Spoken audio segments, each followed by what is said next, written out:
Hey guys, welcome back to the channel. This is a story about what if Naruto is sorted into Slytherin Harry Potter. Before I start, please support for more amazing content, and do consider subscribing to my channel and share this video with your friends.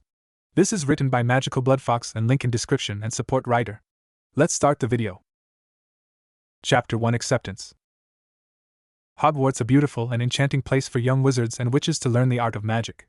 Sitting at his desk in the headmaster's office, Albus Wulfric Percival Dumbledore was going through the Book of Acceptance and writing out letters to the new first years who would be attending Hogwarts, when he suddenly came across a name he hadn't heard for a long time. Uzumaki Naruto. I haven't heard the name Uzumaki in quite a while, not since Kushina attended, Dumbledore said as he remembers a Rabuncio's red-headed girl causing trouble for him and his staff. I wonder if my old friend Hiruzen is still Hokage of Konoha. Dumbledore starts to write his letter that would go to young Naruto, and decided to write one for his old friend, when his office door is slammed open by Hogwarts Potion Master Severus Snape. Snape walks up to the headmaster's desk and in a dark, agitated voice asks, "What new dunderhead do you wish me to help find their way here that no one else can help? I do have potions that I need to finish." "Well, Severus, I was going to ask you to help a Miss Hermione Granger, but I think I'll send Minerva to fetch her. I'll need you to help another student, one Naruto Uzumaki." Snape was quite surprised to hear the name Uzumaki. His best friend and confidant Kushina never told him she had a child before she died, and when he heard that she died he was wrecked with grief, only shadowed by the death of the women he loved most. When he and Kushina were in school together they were almost inseparable. They were both sorted into Slytherin, though it seemed that she would fit better in Gryffindor, all the better in his opinion. "I will prepare to depart to pick him up in a few days," Snape told the headmaster. "No protest?" asked Dumbledore. "Well, you and Kushina were the best of friends in your school days. I can't say I'm surprised," he said with a smile. "I'll have a portkey ready for you when you depart. I'm sure you still know the way, since you've been to Konoha many times to visit her." "Yes, I still know the way," Snape replied. "Good, make sure you speak with the Hokage first before you approach Mr. Uzumaki. You will need his permission to take the boy out of the village," Dumbledore told him as he handed Snape the acceptance letter along with his personal one to Hiruzen. As Snape left his office, the headmaster sat back in his chair and chuckled silently. "Wonder if he is just like his mother. If so, Hogwarts is going to be in for a storm now." Then to one Harry Potter, the headmaster writes out, preparing for Harry to return to the magical community. Potion Laboratory. As Snape steps into his office, he shuts the door and takes out a hidden black book behind his potion cabinet. The book was full of pictures of him and Kushina in their school days. One had a moving picture of Kushina's face painted silver and green and cheering loudly during the Quidditch finals, and seemed to be waving and smiling at the camera. She had a great smile. Her smile could make anyone smile as well. "I can't wait to meet your son. If he's anything like you, he'll be the best in anything he sets out to do. Just like you," Snape thought as he gazes at the greatest friend he ever had. Forest and Fire Country. Umbu Inu sighed as he looked down at his apprentice and fellow Umbu. "Kit, what the hell did you do this time, Kit? This is the 5th time this happened." "I don't know, this whatever it is acted up again. I swear I didn't do this on purpose," said Kit.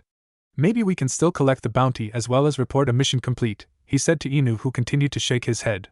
"And how are we going to identify this thing as Kenshiro Iwa's steel skin?" Kit thought for a moment before answering. "The blood might still match up. Let's head back and report. Maybe the old man will think of something," replied Kit. So they both took to the trees to head back to Konoha and report to their Hokage. All the while Kit was carrying a blue one-eyed three-legged horned rabbit with one ear. This thing used to be Kenshiro, the steel skin of Iwa, until his untimely meeting with the Umbu pair and Kit's unexplained power. 30 minutes later. "I'm hungry. Can we stop to eat something? Maybe this rabbit is still edible. Do you think that since it's blue it'll taste like a blueberry rabbit?" asked a curious Kit when he looked at Inu. "I don't think we should eat that. That could probably still count as cannibalism," Inu said as he looked back at Kit. "Yeah, you're probably right. Maybe I'll give him to Anko to keep. It's as fucked up as she is, don't you think?" "No!" yelled Inu. "She'll probably eat it anyway to see if it really is a blueberry-flavored rabbit, and don't let her hear you say that about her. What, we're all as fucked up as she is. The rest of you just try and hide it. She just taught me not to hide how awesome I am," Kit told Inu just as they passed the gates to Konoha and head to the Hokage Tower. "Kami Anko is a bad influence on you, Naruto. I should have never introduced you to her," thought Inu. Konoha Hokage Tower. Sarutobi Hiruzen, 3rd Hokage, sat at his large desk fighting the toughest enemy he has faced in his entire life, paperwork. As he was working, 2 Umbu flew through the window and kneeled in front of his desk and waited to be acknowledged. Without looking up from the papers on his desk, the Hokage said sharply, "Report," and waited for one of them to speak. "Mission sort of completed, Hokage-sama," said Inu as he and Kit stood up. "What do you mean sort of, Kakashi?" the Hokage asked the now named Kakashi. "Well, you see, Sir, Naruto's unexplained power acted up during contact, and well, you see, it happened again, he replied. The Hokage looked down at the twisted form of a rabbit in Naruto's arms and sighed. Isn't this the 5th time, Naruto? The Hokage asked as he looked at Kit. Naruto scratched at the back of his head and chuckled nervously. Actually, it's the 7th time, he replied. Hiruzen chuckled as well. Yes, well, unfortunately we will not be able to identify him as Kenshiro, so we cannot give you the bounty. What? But what about the blood? Maybe it will still match, Naruto yelled, trying to convince the Hokage to change his mind. Now, Naruto, do you not remember all the others that you changed? Even their blood is completely different, just like Mizuki here, the Hokage said as he gestured to the ugly goldfish swimming in a fishbowl on his desk. Oh yeah, Naruto laughed. Hey there, Mizuki Baka, how are you doing? He said to the fish as he poked the glass. Mizuki was a traitor to the village and attempted to steal the forbidden scroll of sealing and escaped to Orochimaru, another traitor. He ran into Kit and ended up as a bug-eyed horned goldfish that sits on the Hokage's desk as a trophy. See, Kakashi, even the old man is fucked up keeping this fish on his desk as a pet, Naruto tells Kakashi as he gestured towards the Hokage. Kakashi didn't say anything, just stood there and shook his head and sighed again. The Hokage chuckled. Well then, what should we do with this new creature you created, Naruto? He asked. Well, I was thinking of giving it to Anko, Naruto replied, and oh! The Hokage yelled. I mean, she might eat it to see if it will taste any good. I'll go ahead and take care of this little guy, and why don't you take off and grab some ramen, Hiruzen told Naruto as he grabbed the rabbit from him. Hell yeah, you're the best, old man, Naruto yelled as he formed a hand sign and transformed into civilian clothes that consisted of orange pants and a black short-sleeved shirt and his shinobi sandals, and head out the window. Kakashi changed into normal jonin wear and proceeded to follow Naruto. When they left, Hiruzen got up from his desk and carried the rabbit over to a nondescript wall and placed his hand on it. A seal appeared and the walls parted, and suddenly many animal noises came out. He walked into the room that contained all of Naruto's victims who could not be changed back to normal. There was a turtle that was a chocolate brown, and its shell was bash and in the shape of a cone. It looked as if someone had dropped their ice cream on the ground. There was also a duck that had bat wings and ears. Its beak was yellow and the body was a dark gray with a single yellow stripe across it. Were many odd-looking creatures, and he collected them all, knowing exactly why these things were happening. Setting the rabbit in a cage, he left the room, sealing it shut, and returned to his desk. I expect that we'll probably get a visit soon. Naruto could use the time outside the village, especially since Kakashi will be taking on a genin squad soon, he thought just as his door opened to allow a black-robed person to enter. He smiled as he remembered this young man running around with a certain redhead. Ichiraku Ramen stand. Just as Naruto finished his 8th bowl of godly ramen, he was glomped by a scantily clad Anko as she hugged his head in her bosom, much to the envy of the other males. Welcome back, Chibi, how'd the mission go? She asked just as she released him. Horrible! Naruto yelled. We weren't given the bounty because I accidentally turned him into an ugly-ass rabbit, he told her just as he grabbed his 9th bowl. Anko laughed hard while sitting down next to him. Oh my god, you did it again. Ha ha ha ha ha, she continued laughing at him. So what creature was it this time? She asked. She liked that Naruto could make the weirdest creatures she has ever seen. It was a blue one-eyed, three-legged, horned rabbit with one ear, Kakashi supplied on the other side of Naruto. Yeah, and I was thinking of giving it to you, but the Hokage said no, Naruto said through a mouth full of noodles. Wonder if it would taste like a blueberry-flavored rabbit, Anko said to herself. See, Naruto, she would have eaten it. Anko, if you ate it, it would still be considered cannibalism, Kakashi said. Still, I do wonder, Anko supplied. So did you tell him yet? Anko asked Kakashi. Tell me what? Asked Naruto. Sighing for what must have been the 53rd time today, he turns to Naruto, putting away the orange book he seems to always have out, and said, Well, you see, Naruto, the Hokage and the council wanted me to take on a team of genin for this year's graduating class. What? Screamed Naruto loud enough to have Anko cover her ears, all the while smirking. They're all brats, you hate brats, you told me you never wanted to take any more students after dealing with me, he told Kakashi. True, but Sasuke Uchiha is graduating this year, so someone needs to teach him how to use the Sharingan when he awakens it. Besides, they're all your age, Naruto, you're 11 years old, you shouldn't be calling them brats. Aren't you a brat as well? Kakashi asked. Hell no, Naruto yelled. I haven't been a brat since I was 7, he told Kakashi. Yeah, but you're an exceptional shinobi, Naruto, and a fast learner. You graduated at 6 just like Kakashi here. Anko told him, knowing how Naruto hates how Sasuke always got looked at as a prodigy. Even though Naruto has broken the record for youngest Anbu, he was still looked at as the Priya of the village. Facing all those glares and whispers behind his back, it was amazing how he would push back and prove them all wrong. It was what made Anko want to meet him. She threatened Kakashi's precious books if he didn't introduce him to her. From the moment they met, they were like brother and sister, always looking out for each other, and even coming up with pranks that would outdo the last one. Kakashi places his hand on Naruto's head. She's right, Naruto, you are an exceptional shinobi, and besides it's about time for you to start developing your own repertoire of jutsus. There's nothing else I can really teach you anymore. Yeah, but aren't we part of a team? It won't be the same, Naruto told him as he looked down into his ramen. True, but you'll find others that you'll trust, and if not you can always work with me and Tiana with me, Anko suggested. Don't you work in the torture section? So. Yeah, no, said Naruto as he finishes his last ramen bowl. Suit yourself, kid, you're missing out. And for the 54th time Kakashi sighs listening to these two. Hey Naruto, it's 3, don't you need to go, called out Ayam from the other side of the counter. Oh, that's right, I got to go pick up Hinata, she's getting out of class. Naruto gets up and turns to leave before Kakashi speaks up. Well then Naruto, make sure you get back to headquarters by 6, we have a meeting. Okay, got it, Naruto answers back. Hey, isn't she part of this year's graduating class? Anko asked. Yeah, why?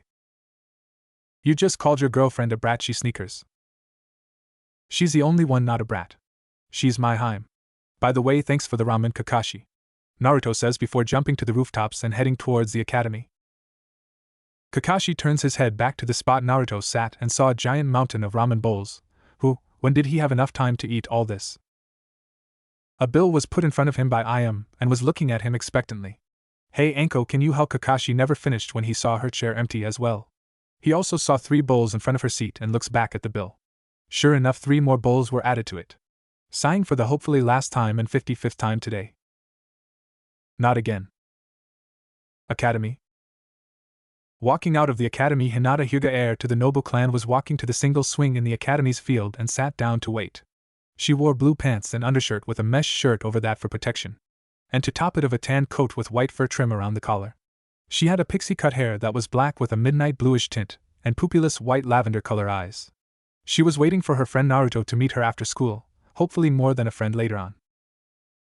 She had had a major crush on Naruto since they were 4 when he ended up rescuing her from the Kumo Nin that kidnapped her to become a breeding eel to give Kumo the Byakugan. Ever since then they became best friends, and as they spent more time together she has gained a confidence that was keeping her from really improving her skills. With the help of Naruto she was able to train without worry of hurting those she cared about, and her standing in class has also improved. She now stood in third right behind Sasuke and Sakura. She was still somewhat shy and blushes every time Naruto did something incredibly romantic, even if he isn't aware of it at the time. She really liked it when he calls her his Hime and blushes just thinking about it. She really wants to gain the courage to tell him how she feels, but she keeps chickening out at the last second. All of a sudden she is knocked out of her thoughts by a pair of arms encircling her, and a hug and a voice that is very familiar and greatly enjoyed said softly, "Hey there Hina, I'm sorry for keeping you waiting." Naruto turns her towards him and smiles down at her. She blushes when she sees his smile. She loved that smile. It was a smile he rarely ever shows, but to only those who he holds dear. A true smile that goes all the way to his eyes and can make you smile back no matter how bad your day went. Hi Naruto-kun, how did your last mission go? She stutters, mentally kicking herself. Naruto and her had worked on her stuttering, and yet he still makes her stutter. Naruto smiles again. It went okay except for the part where my awesomeness acted up again, he tells her. She was his confidant and would tell her everything he does, done, or going to do, unless the Hokage classifies the information. She knows he's an Umbu, she knows about some of the mission he does, she knows about his life before becoming a shinobi, and she knows about his problem controlling his unexplained power. She giggles at him, knowing what it would usually mean when that happens. He didn't get paid nor receive the bounty. Don't worry Naruto-kun, maybe next time, she says as she always does when this happens. It always cheers him up too. Thanks Hinata, he says as he puts his head on her shoulder. She blushes as she rubs his head how he likes it. He helps her up from the swing and holds her hand as she blushes and started to head towards the academy entrance. Well then Hinata, let's go to the training grounds for a little bit. We can work on those jutsus for the final in 3 days, and even some of your own personal fighting style. Okay Naruto-kun, but I must be home at 5:30 for dinner, Hinata says as she smiles while holding his hand. No worries, that's plenty of time. Again he smiles at her, making her blush. I swear I will tell him how I feel. I can't keep chickening out, she thought. Training grounds. It was 4:45 and they had just finished their training and were resting under a tree before heading back. Hinata was resting her head against the tree all the while rubbing Naruto's whiskers while his head was in her lap. He hated when people did that to him because he would let out a small purr and was made fun of because of it. Anko and the rest of the female Umbu greatly enjoy rubbing his whiskers and would sometimes keep him prisoner just to pass their afternoon petting him, as they call it. Hinata was different. She was his greatest friend, well, his only friend, and she had permission to pet his whiskers so long as no one was around. The only time he'll ever be shy is when others hear him purr. He won't admit it, but he secretly likes getting his whiskers petted. They were sitting there, Hinata not wanting to get up but knew she would have to in order to get home on time. Her father knew she spends time with Naruto and allows it because she does improve in her ninja skills, and it doesn't help that he knows Naruto is Umbu because he's on the Shinobi Council and is private to a few of the identities of Umbu members, which just so happens that Naruto is part of those few. Their rest was interrupted by Umbu with a cat mask who landed in front of them mere seconds later. Nico smirked as she caught Naruto purring while his little friend was petting him. Naruto, the Hokage has asked you to report to him immediately. Also, if you wanted a petting you could have just asked me. She smiles as he jumps up and pretends like he wasn't enjoying Hinata's administrations. Hey Nico-nichan, what about the meeting?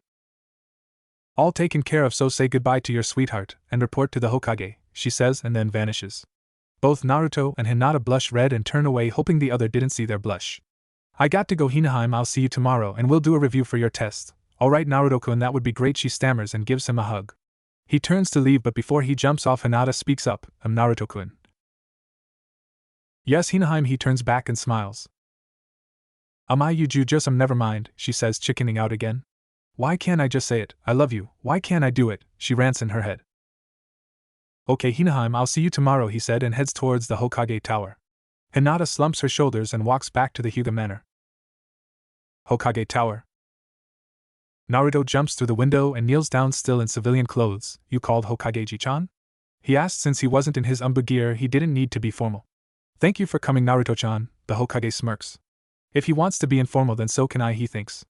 There is someone I would like for you to meet, he also has some insight into your little problem.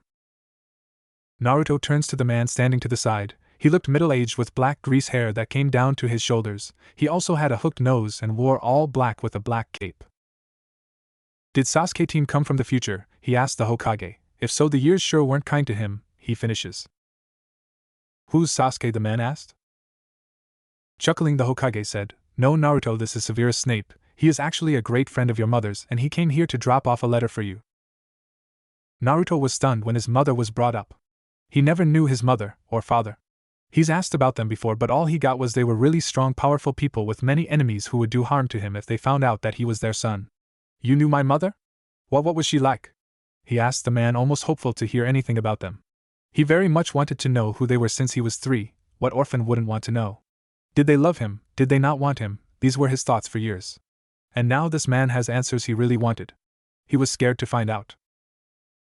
Yes, I knew your mother, Snape said. She was my best friend growing up and you have the shape of her face, and judging from your interaction with Lord Hiruzen you seem to share her attitude, he answers. Naruto smiled shyly at that, happy to know something about his mother. What was her name? Kushina Uzumaki, Snape replied. Another smile on his face, finally putting a name to his mother. Before Naruto could ask more questions the Hokage spoke up. Now you can ask him more questions later, Naruto. Now I believe you have a letter for him, Snape-san. Yes, he replies before handing Naruto a letter with Hogwarts insignia on it. Naruto looks at it and quickly checks for any hidden traps, like all good Umbu do no matter what. After checking it over he breaks the seal and opens it up and read. Dear Mr. Uzumaki Naruto, we are pleased to inform you that you have been accepted at Hogwarts School of Witchcraft and Wizardry. Please find enclosed a list of all necessary books and equipment. Term begins September 1st. We await your owl by no later than July 31st. First-year students will require uniform. 3 sets of plain work robes, black. 1 plain pointed hat, black, for day wear. 1 pair of protective gloves, dragon hide or similar. 1 winter cloak, black, silver fastenings. Please note that all students' clothes should carry name tags at all times. Books. The Standard Book of Spells, Grade 1 by Miranda Goshawk. A History of Magic by Bahilda Bagshot. Magical Theory by Adalbert Waffling. A Beginner's Guide to Transfiguration by Emmerich Switch. 1000 Magical Herbs and Fungi by Phillida Spore. Magical Drafts and Potions by Arsenius Jigger. Fantastic Beasts and Where to Find Them by Newt Scamander. The Dark Forces, A Guide to Self-Protection by Quentin Trimble. Other equipment. 1 wand. 1 cauldron, pewter, standard size 2. 1 set of glass or crystal files, 1 telescope, 1 set of brass scales. Students may also bring an owl, a cat, or a toad. Parents are reminded that first years are not allowed their own broomsticks. Naruto blinked after reading through the letter before he looked back at the 2 grown men. You're shitting with me, right? This shit is your payback for that prank me and Ankle pulled on the Inuzuka's, right? No, the letter and the school, as well as magic, all exist. Those who are across the vast oceans from the elemental countries use magic instead of chakra. I'm sure Snape-san can demonstrate, the Hokage said. Before Naruto could ask, Snape took out his wand and turned the goldfish on the Hokage's desk back into Mizuki's human form. Okay, so magic is real and I have it? Damn, I'm awesome, I knew it. Snape smirks at how easy it is to convince young kids so easily. He widens his eyes in surprise when in the next instant Naruto, an 11-year-old child, proceeds to cut Mizuki's head off and stands back looking at the 2 adults like he didn't do anything. Wah, Snape gaps. Snape-san, Mizuki here was a traitor and was already set to be killed until Naruto turned him into a fish. He was just doing his duty as a shinobi of the leaf. Since you turned him back, he was once again a threat. You know this, you've been to Konoha in the past to see Kushina and she told you everything about how we operate, the Hokage told him. I know, it's just such a surprise to see someone so young do it up close. So about this school you want me to go to, is it anything like the academy? If so, then it'll probably be boring, Naruto says. No, Naruto, it's not like the academy, it's where you learn to wield magic that can defy reality. Snape replies. I am the potions teacher and I can show you how to bottle fame, boil glory, and even put a stopper to death. Naruto was amazed at what he could learn. Potions sound very, very useful in his career as a shinobi. I don't believe it. Damn, I thought I got rid of that tick. Naruto yells. Laughing, the Hokage said, Alright then, have your things ready to go tomorrow so you can go pick up school supplies and Snape-san can fill you in on the magic countries. Actually, can we leave in 3 days? Because a friend of mine is taking her finals at the academy in 2 and I was hoping to be there to congratulate her when she passes. I know she'll do it. Please, he asked Snape. That's alright by me, I'll stay at the Leafs Inn for 3 days and meet you at the northern entrance, Snape told him before walking away. Well then, I guess we're settled. Make sure you say goodbye to Kakashi and the rest. Let the Umbu commander know you'll be gone for most of the year, and will be back next summer, Hiruzen tells him as he gives him permission to leave. Naruto says and jumps out the window towards Umbu headquarters to pack his things. Academy graduation day. After returning to headquarters, Naruto packed the little bit of things he owned, reported to his superiors, and now he was waiting at the swing he usually meets Hinata at to wait and see her when she gets out, which is right about now. The doors open and the graduates walk out to be greeted by cheering parents. He saw Hinata walking out, smiling brightly at him when she saw him. She ran to him and hugged him. I passed, I even got Kunoichi of the year, she tells him. That's awesome, Hinaheim, I knew you could do it. It just shows how awesome you truly are, he says as he swings her around. She blushes and smiles. They sit under the academy tree and talked about what she will do when she starts her career and what team she might be on. Hey Hinata, there's something I need to tell you, he said hesitantly. What is it, Naruto-kun? And so he told her everything that transpired at the Hokage's office, and she was amazed at what she heard, only to be sad when she learned he would be gone for most of the year. She was still very happy for him and encouraged him to still go. They spent the rest of the day together and talked about anything and everything, and Hinata promised to be at the gate tomorrow to say goodbye and see him off. Northern Gate next day. Naruto stands at the entrance looking at all the people who came to say goodbye. There was Iruka, who was his academy teacher, even if he only taught him for 2 years. Enko was next to him, eyeing him like a piece of meat, making him very uncomfortable. Kakashi stood there with his head still in that damn book. He swears he's going to burn it one of these days. He just needs to find a way to take it from him. He never could understand how he'll let him take anything else off him if he tried hard enough. But the book, that book could never be taken. One of these days, he thought. The Hokage was next, and smiling his grandfather smile and wished him luck. Last was Hinata with the beginning of tears in her eyes, telling him to make sure he studies and to write to her when he can. With all his goodbyes done, he follows Snape out of the village and towards the nearest town. When they were a mile out of the village, Naruto turns to Snape and asked, "Sir, can you tell me more about my mother, and about the magical world you live in? Will you interrupt me when I'm speaking?" "Mamiyib." "Then no." "Oh, come on, I'll shut the hell up, please tell me." "Fine, but no interruptions." And so for the rest of the journey Snape told him about his mother and the magical world. He spoke of how his mother was from the oldest and most renowned family in the magical world. The Uzumakis were one of the first wizarding families to exist. They were even older than the Dumbledores. The Uzumakis were powerful and created a lot of the spells and runes that are used today. They were extremely rich, their fortune was spread out in several countries, along with what they have stored at the manor back in Konoha. Kushina was a brilliant witch. She outdone all others in charms and transfiguration, which was what Naruto used when his magic got out of hand. In potions she was only second to himself. She was a dueling champion, undefeated for 10 years, which has a record undefeated still today. She became a Aurora and was known to defeat the darkest of wizards and break many accursed wizards from the Imperial Curse. She is still celebrated for stopping a cult of wizards trying to open a portal to the otherworld and releasing whatever it is that dwells there. Naruto was amazed at what his mother accomplished, and hoped he could meet what was expected of him to honor her memory. At last they made it to the town, but Snape took him to the outskirts where he saw Old Dirty Boot right at the edge of the lake. So what now? How do we get to wherever it is we need to go for supplies? Naruto asked as he looked up at Snape. Just grab onto the boot was all he said. That's it? Yes. Are you sure? Yes. Positive? Yes. Isn't there, I don't know, something nicer to grab onto? Just grab the damn boot. Snape yells, losing his composure for the first time since he had to deal with a child. Well, okay, Naruto said as he grabbed the boot at the same time as Snape grabbed his shoulder. He felt a twisting sensation in his stomach like he was being pulled through a pipe. The last words he said right before they disappeared were, "Well, shit." That's it, folks, my first chapter up. Hopefully I can get another one up soon. This is much harder than I thought. I am changing some of the stories around to fit my fiction, so no canon mode.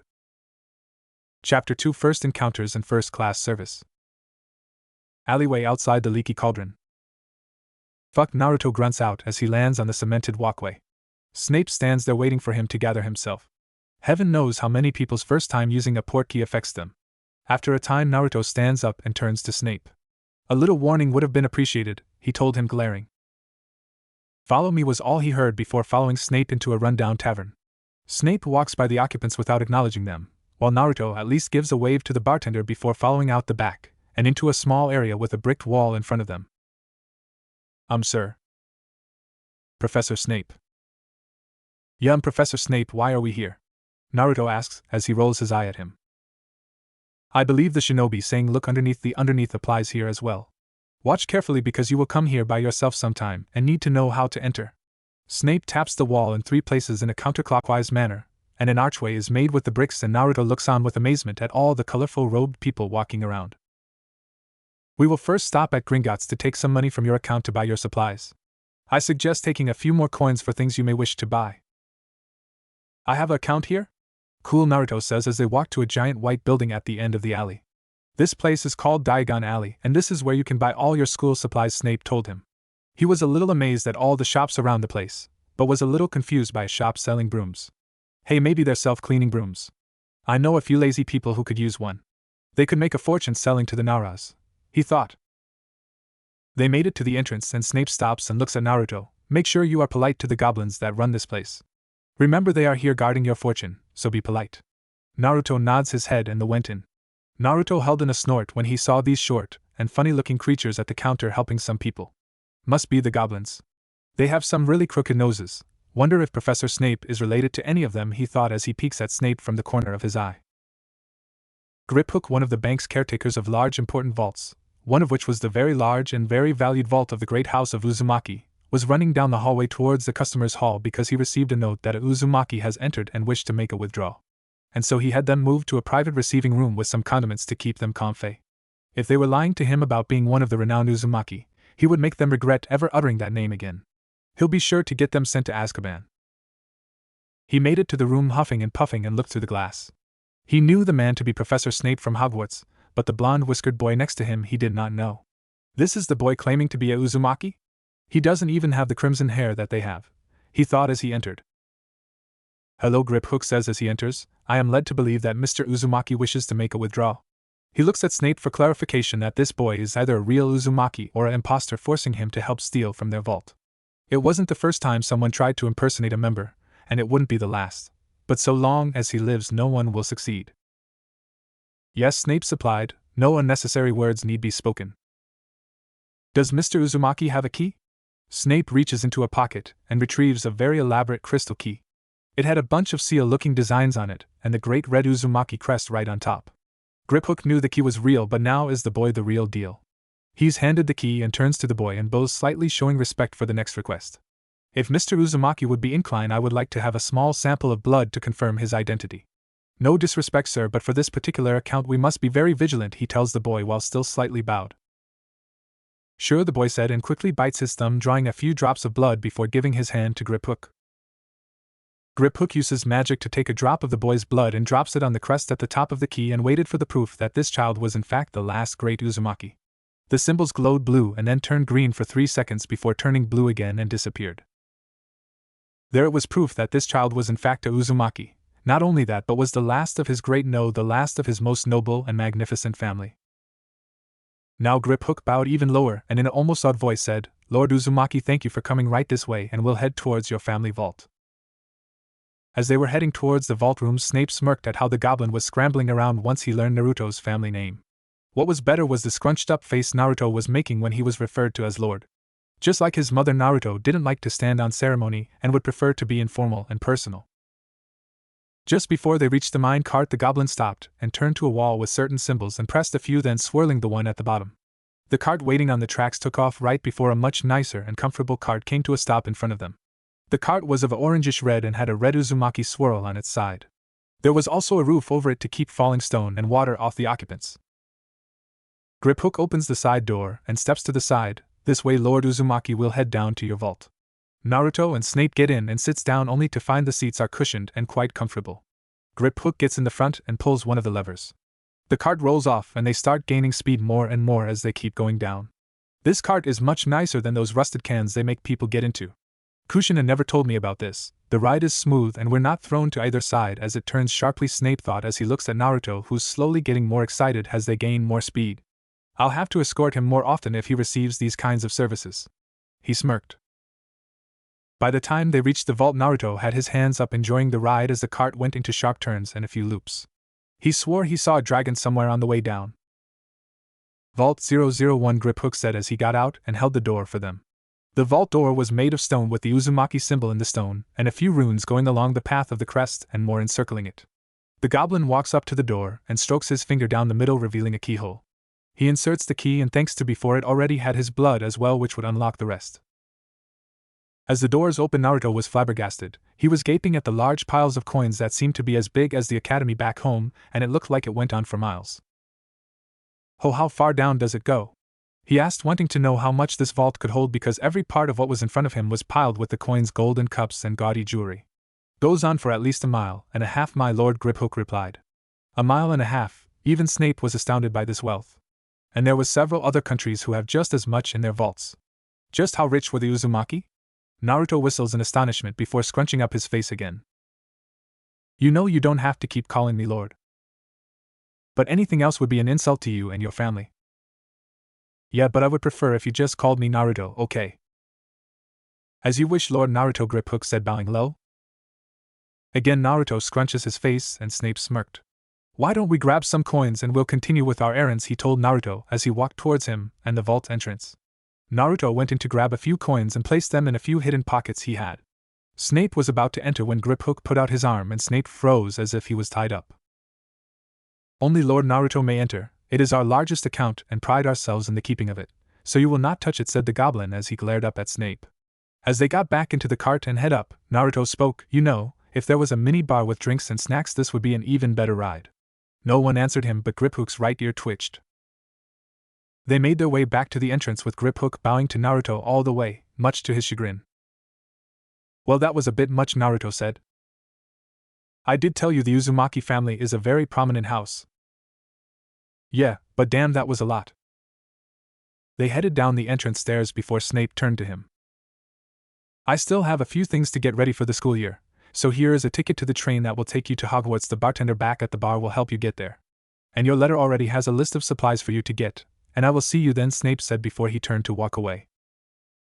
Wait, aren't you supposed to show me around? I've taken the liberty to write down the shop's names on your list for you. I'm sure a shinobi of your caliber can find his way around. Snape retorted, raising an eyebrow. You did just cut someone's head off, so I'm sure shopping can't be too much of a problem. Okay, you don't have to be snip about it, Naruto tells him as he looks around for the first stop for supplies. Then I shall be off, and don't even think of going down there. Snape snaps at Naruto when he caught him looking down Nocturne Alley. There is nothing down there for you that's on the list, unless you mean to do harm to others. And any item that is banned from Hogwarts will be confiscated when you step on Hogwarts ground. And your shinobi skills won't work to hide it either. Naruto chuckled as he scratches the back of his head and nods in understanding. Snape glared at him for a moment, and then nods. I will see you at Hogwarts. There's a room and the leaky cauldron for you. Just ask Tom, Snape said as he appears. Naruto looks at the spot where Snape just stood a moment ago. That was actually pretty cool. Diagon Alley. Naruto went around Diagon Alley to gather his supplies. He bought a few extra books so he could read up more on this world. He decided it would be best not to speak his family's name, to avoid what happened at Gringotts. He only needed 3 more items: robes, pet, and a wand, in that order. He heads towards Madame Malkin's robes for all occasions and enters. Once inside, a lady with a bunch of pins floating around her head walks up to him. First year at Hogwarts, dear? She asked, and he nods. Well, I'm with another young man, so you'll have to wait 30 more minutes, dear, she told him, then walks back over to the stool a blunt boy was standing on. He looks to the side where an older woman that seemed to be covered in birds kept ordering the boy to stand up straight and stop slouching. As the seamstress walks up to talk to the women, Naruto took a chance to walk over to talk with the boy. Neville Longbottom was never really confident, and his grandmother would always insult him on how he stands, how he walks, talks, and eats. Always comparing him to his parents who died, always saying how disappointed they would be with him. He turns to the side and sees a blond boy about his age walk up to him, and waved with a smile. Hey, I'm Naruto. Neville, he answers back a little shyly. What's up with the crazy bird lady yelling at you? Naruto asked. She is my grandmother. She's always like that. I can't do anything about it, he said with his head down, sad that he can't do anything to please her. Well, stand up for yourself then. Tell her to fuck off if she keeps insulting you. I can't do that. Are you crazy? She's my gram. Neville whispers to Naruto. This boy was crazy, and he curses too. He can't stand up to his gram, let alone stand up to anyone. He wasn't brave, he was a coward. Look, I have a friend who used to be like you. She had a hard time standing up for herself. I helped her through it. You must stand up for yourself and don't back down. Yo, you really think I can do it? Neville asks, hope shining in his eyes as he looks at Naruto. Definitely. Okay, then I will, Neville said with as much courage as he could muster. His gram and the seamstress came back over. And his gram starts barking at him. Stand up straight, boy, stop slouching. Can't you stay still for even a moment? Your parents would be ashamed of you. She yells at him. Neville turns to Naruto for help, and he smiled back at him, and nods his head in encouragement, and Neville nods back. Gra Gram, he yells. Just be quiet and let her finish, he says in a slightly louder voice than he normally speaks. The room quiets down. The seamstress looks shocked that her tools fell to the ground. The lady with the birds looked like someone just slapped her over the face as she stared at Neville. Then with a hard scowl came over to him, and grabbed him by the ear and was pulling him out the store while yelling, Why, you ungrateful little prat, how dare you show me such disrespect? I thought I raised you better. The dash. He didn't hear the rest as the door shut. The seamstress still looked shocked at what happened. Naruto looked back at her, and she looked back at him. I guess it's my turn, right? He asked. All she could do was nod as he got on the stool for her to measure him. After paying for his robes, Naruto walked around trying to find a shop selling owls. He wanted an owl because a cat would remind him of that demon cat from Helltora. Kakashi would make him go after it whenever that mission was available, which was at least 8 times a day. He swears by his ramen that some asshole decided to teach that damn cat how to mold chakra and how to attack and evade. I bet it was Ankone. She always enjoyed watching people chase that cat. She likes it better when I have to chase it, he thought. And a toad was just boring, so owl it was. In a few minutes he found Elop's Owl Emporium and entered the shop.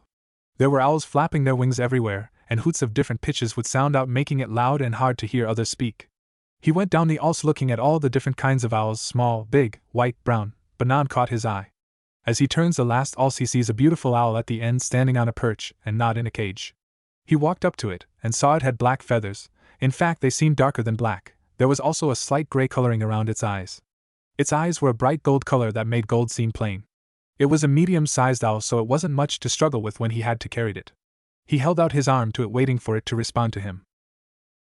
A few run-ins with animals, normal and those who could use chakra, taught him to wait and see if they'll allow you near it. The owl looked at him with scrutiny before letting out a small hoot and jumped on his arm. Well, I'll be that there isn't Shadow Owl. She sure is a beauty. You're one lucky lad, a low voice behind him. Naruto quickly turns around with his free hand behind his back gripping the kuni hidden there. Shinobi rule number 1: never go anywhere unarmed. Woo there, little one, didn't mean to scare you there, the man said. He was a giant of a man with long scraggly hair and beard. Naruto was a little in awe at seeing the biggest person he's ever seen. That's alright, I'm Naruto. What was that you said about this owl? Name's Rubius Hagrid, I'm the groundskeeper at Hogwarts. I was just saying that there is a shadow owl. Very rare and very smart. There are so few of them that they are very hard to capture, let alone even see. The now named Hagrid said as he shook Naruto's hand, making his whole body vibrate up and down. What else can you tell me about them? Well, they're supposed to be faster than any other members of the large bird variety. They're also one of the smartest. They're very picky. When one chooses its master, they become very protective of their master, very loyal they are. They can fly halfway around the world in one flight, and absolutely impossible to see at night. You got to look for them eyes, they're the only thing giving away their location. The only place to find them would be those hidden continents on the other side of the world. The more he spoke about the owl, the more he seemed to get excited. This is the first time I get to see one in person. It looks like she's taken a liking to you. Are you thinking of purchasing her? Hagrid asked him. After hearing about the owl, the choice was clear. Well, after what you just told me, hell yeah, I am. He shouts, startling a few of the other owls as well as customers.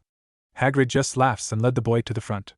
When they got there, Hagrid purchased a white snow owl. He was getting hairy while he was getting a wand. After that, Naruto walked up to the counter, and the owner's eyes bugged out when she saw him carrying the shadow owl. Well, I'll be that thing hasn't picked a person since I got him. Are your parents sure they want to get that for you? She is pretty expensive. She told Naruto, not sure that any parent would spend so much on an owl for a child who looks like he'll be a first year. I don't have parents, I'm orphaned, and yes, I would like to buy her. Both Hagrid and the owner looked at him with slightly widened eyes. Are you going to Hogwarts as a first year? Hagrid asked him. Yeah. I don't think Hogwarts can pay for such a pricey owl for a student, the owner said, while Hagrid was nodding his head, sad to see such an owl go to waste when it clearly chose the boy. Hogwarts will not be purchasing her for me. I will be paying with my own money, Naruto said with a frown. Are you sure you can pay for her? Hagrid asked, not wanting the boy to be let down. He is right, dear. This type of owl is very, very rare, and they are priceless. The lowest anyone paid for one was 800 galleons, 16 sickles, and 28 knots. As I said, these owls are her words were cut off by the sound of 4 bags hitting the table in front of her. Naruto takes out 16 sickles and 28 knots and places them on the table. There you go, 800 galleons, 16 sickles, and 28 knots, Naruto said as he stared at the lady. Hagrid whistles with astonishment when he saw the boy pull out the money and hands it over like it was just an afterthought. Just who is this boy? He didn't even flinch at the price. I'd be paying that for the rest of my life if I did, he thought as he stared at the back of Naruto's head. The woman was speechless. This young boy just tossed all that money on the table. She stutters, still a little awed at the purchase. I'll need you to fill out a registry for that owl. Because it's of such a rare species, the ministry would like to keep track of as many of them as they can. Okay, Naruto said, still looking at her, trying to get her to hurry up. Okay, may I have your name, dear? The woman asked as she fills out the registration. Naruto, he said. Your full name if you can please, dear. We need to know which Naruto that would be if they need to contact you. Sighing in resignation, Naruto said, Naruto Uzumaki. There was a pause in the writing when the women looked up at him with wide eyes. Even Hagrid couldn't help but widen his eyes as well. WWWHHH, what did you say? The women asked hesitantly. Naruto Uzumaki, ma'am, Naruto replied again. Is there any proof of identification? The women asked. Sighing again, this must be how Kakashi felt. For the 7th time today, he pulls out an identification card that he got at Gringotts and handed it over to show the women. She looked down and noticed that it was in fact authentic, and then she read the name and saw the picture. The same boy on the card was the same boy in front of her. Once again speechless. The owner bowed her head at him, and in an odd voice he heard the goblin's use. My apology, Lord Uzumaki.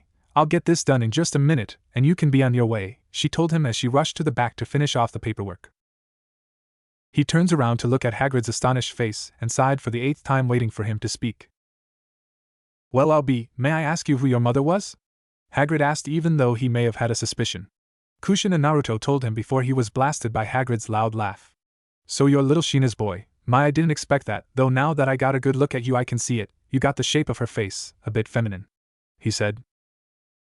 "I'm not feminine," Naruto yells at him. "I'm manly. Even Hinata says I'm manly. Okay, most of the time she does okay, sometimes fine she doesn't, but I am manly," he pouts.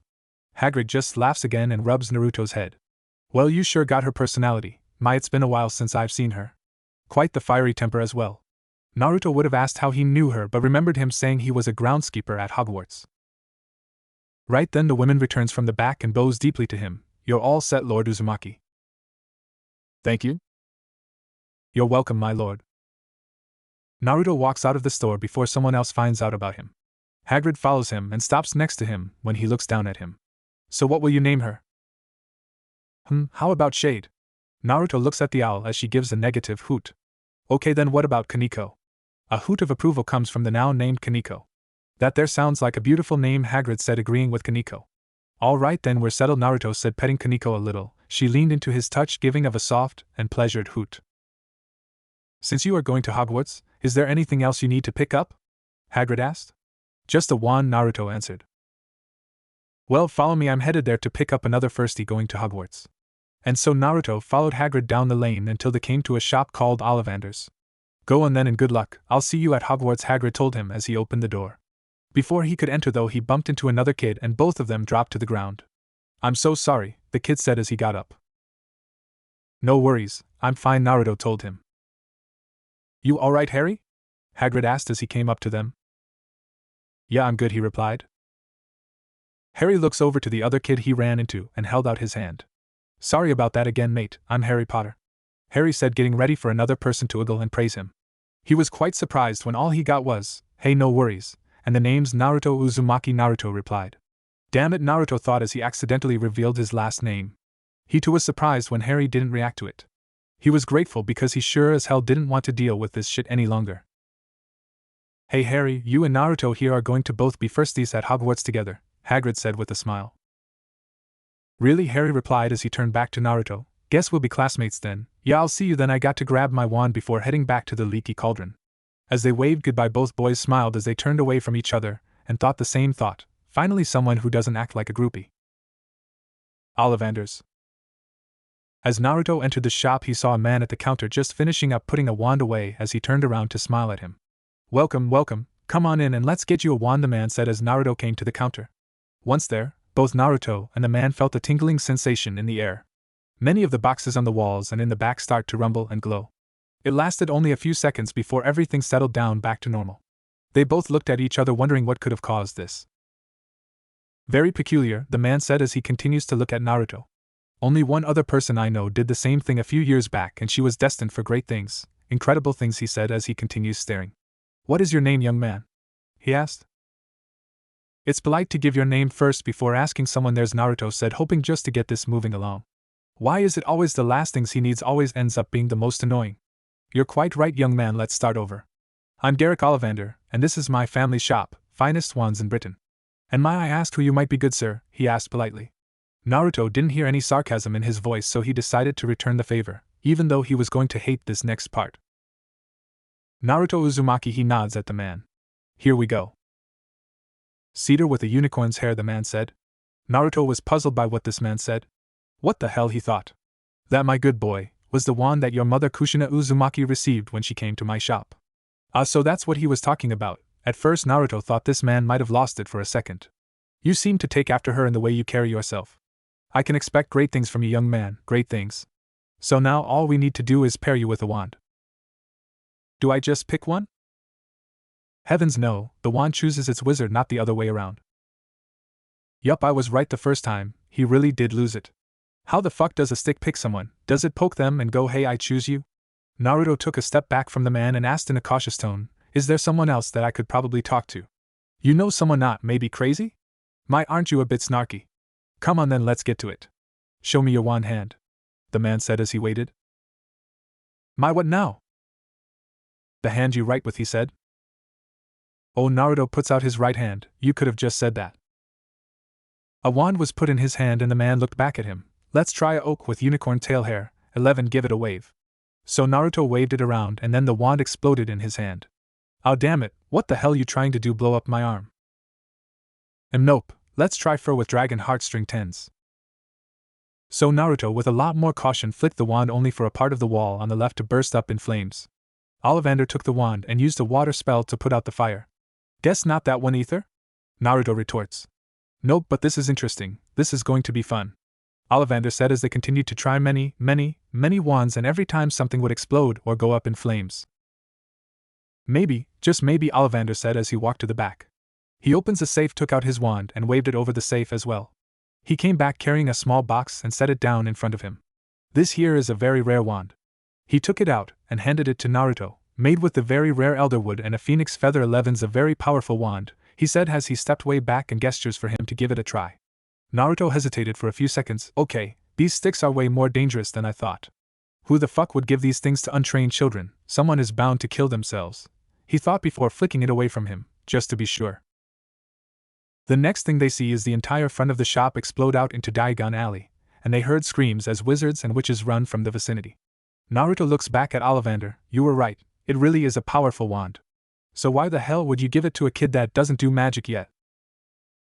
I swore that would be the one. Well, back to the drawing board. Fuck the board, what about the front of your shop? It's completely gone. Aren't you going to clean it up at least? Just then a bunch of men in trench coats come strolling in. It's always people in trench coats that come, where all the individualism go, Naruto thought. The one in the lead stepped up to the counter to speak with the wand maker. Is everything okay here, Mr. Ollivander? What just happened? He was waved off by Ollivander, as he was looking at all the wands on the wall trying to figure which one Naruto would try next. Oh, nothing's the matter, just trying to figure out what wand to pair with this young man. Trenchy, Naruto decided to call him, turned to him and asked, Are you alright? I'm Maxwell Scattervane, may I have your name? No. What? You heard me. I don't want to give you my name. And why is that? The man said, now eyeing him, wondering if he was up to no good. Where are your parents? Do they know you're here getting a wand? The man asked, thinking it best to find the kid's parents before they panic about his absence. Naruto continued to ignore him as he watched Ollivander go through more boxes.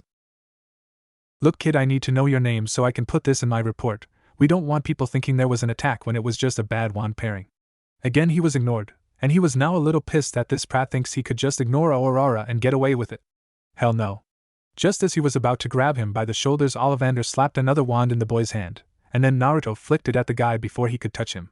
The next thing everyone knew, the Aurora was turned into a fat pink cat with dark pink stripes. The cat was so fat it basically rolled around on the ground. Both Ollivander and Naruto laughed at that, and Ollivander took the wand back. Ebony, with dragon heartstring, Ollivander said while nodding to himself. We're getting closer. He flicks the wand and the cat turns back to Maxwell. Why, you little ass? The man screams at Naruto, you are coming with me to find your guardian, and have a few words. He grabs Naruto's arm to try and drag him out of the store, when in an instant he is laying on the floor groaning as the boy stands over him. Please do not touch me. I did nothing wrong, and you accuse me of being rude? Well, fuck you, buddy. The other men help Trenchy stand up and they all pull out their wands and point them at Naruto. As a Aurora of Britain, I am placing you under arrest, and we will be taking you for questioning, the man said, preparing a paralysis spell. I wouldn't do that if I were you, Ollivander spoke up while still looking at wands to find the perfect match for the boy. And why is that? Maxwell asked as he turns to the wand maker. It's just that their boy's name would be Naruto Uzumaki, he said. Naruto groaned at the man. The reason he didn't want to give his name was because he didn't want anyone fawning over him. Is there proof of identification? The Aurora asked, shocked. Naruto hands over the letter he received from Hogwarts, and waited for the inevitable. Put down your wand, men. For Pete's sake, stand down. This here is Lord Uzumaki. I'm terribly sorry, my lord, I didn't know, the man said, bowing low towards him, hoping he wouldn't lose his job over this. Naruto waved him off. No worries, I just want to find a wand quickly. It's getting close to lunch, and I still need to check in at the leaky cauldron, he told him as he stands there waiting for Ollivander to pick another wand. Absolutely not, Maxwell said. Allow me to book you a room at the Aspen Inn. It is much nicer and the services are top-notch. We would be honored to pay for your stay there tonight. The bar owner needs to show me how to get to the train station from here. We would be honored to escort you there ourselves. I went to Hogwarts myself, so I can show you the way. Besides, Tom would prank you and not tell you how to get to platform 9 3/4. Maxwell said as he sends one of his men to make the arrangements before Naruto could speak up.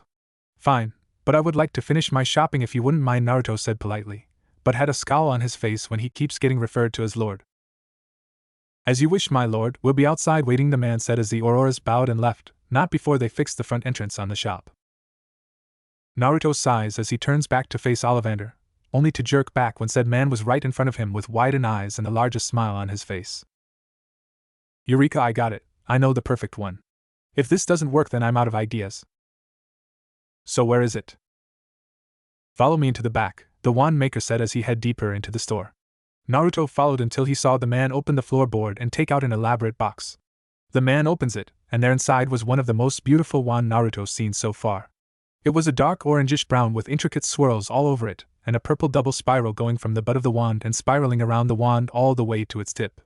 He looked closer at it, and saw that the purple spiral were made up of tiny seals that were interwoven together all the way to the tip. This work was definitely made by a seal master. There is a great story of how it was made, the owner said fondly. My father Gervais Ollivander traveled all over the world and even into the hidden countries and even met a great rune mistress, Mito Uzumaki. Together they found the oldest yew tree in the world and took a single piece of wood. My father shaped it into what it is, and Mito Uzumaki used her mastery over runes to place intricate spirals of runes on it. No one, not even my father, knew what it would do to the wand, but Mito said that with it someone will be able to combine two energies together, and with that it would become far superior beyond any wand. After they finished, Mito took a thread of hair from a thestral and used it as its core. You with a thestral hair 9 inches. This wand is made for someone who will become a legend. He finished as he held it out to Naruto. He took it hesitantly and waited for the explosion. The spiral glowed and a golden light came from the tip. And now we have your wand, Ollivander smiled. That'll be 7 gallons. That's it? Yup. This seems like a very expensive wand. I am rich, I can pay more. No need.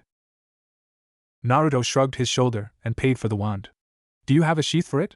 Ollivander simply gestured over to the very nice and expensive-looking sheaths. Do you have a simpler design? You can afford it, he smiled. Naruto sweat drops and bought a simple design and left the shop with a sigh of relief. Finally he was done and went over to Trenchy to be escorted to his new lodgings for tonight. Aspen Inn. The inn was a dark brown color and was 8 stories tall and had all sorts of fancy designs on it. As Naruto and Trenchy entered, he saw it was a tile floor that was shined to a sparkle. There was a waiting area with different colored couches that looked really comfy, and the front desk was made from a mahogany tree with moving sculptures of armored knights on either side of it. They were halfway to the desk when he saw a family of 3 standing there talking with the receptionist.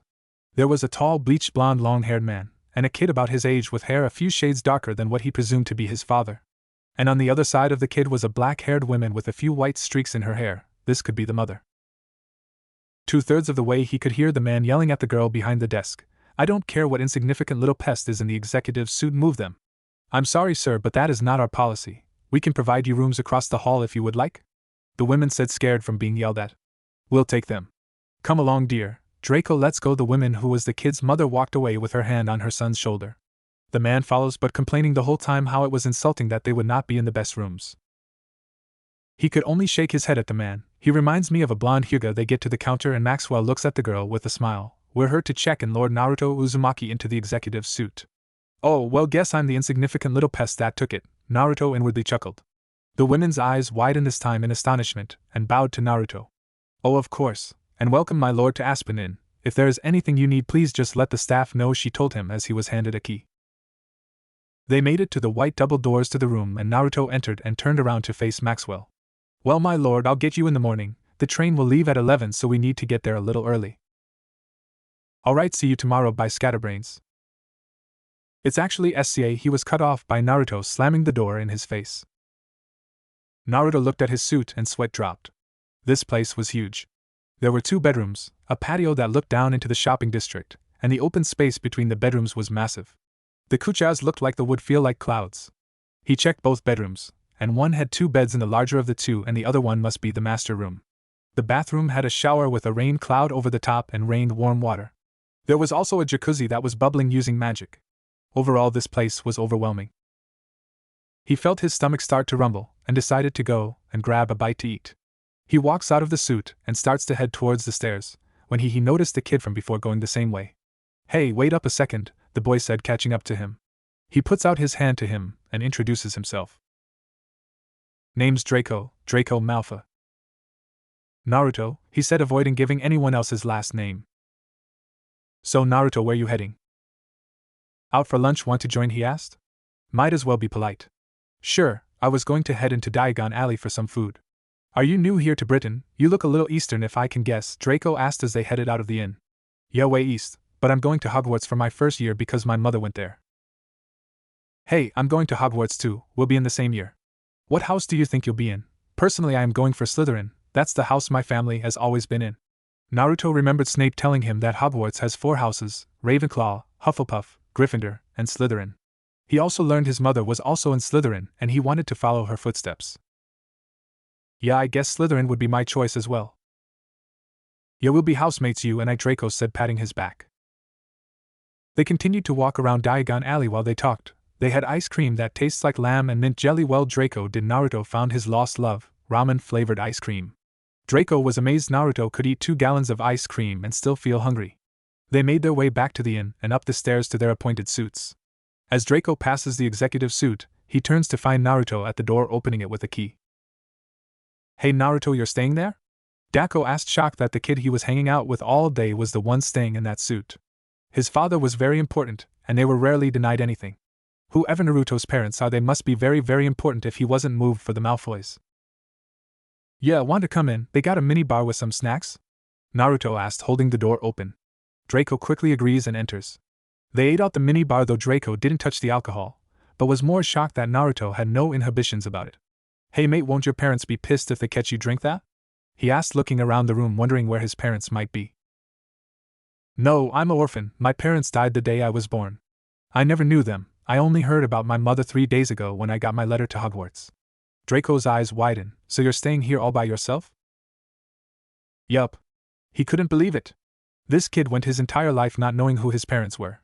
He must know who they are now if he's able to pull this much power over his father. So who were they? Were they purebloods, half-bloods, or muggles? Naruto heard Snape brief him on their walk out of the village. He told him the terms for non-magical people, and those born with one magical parent, and one with both magical parents. He knew his mother was at least a pureblood, and the Hokage told him his father was a shinobi, which according to Snape still considered magical in the outside world. Purebloods, and I don't want to talk about them, he answered. Draco sighed in relief. If his new friend wasn't pure blood, his father would conjure bricks if he found out that Naruto was anything else.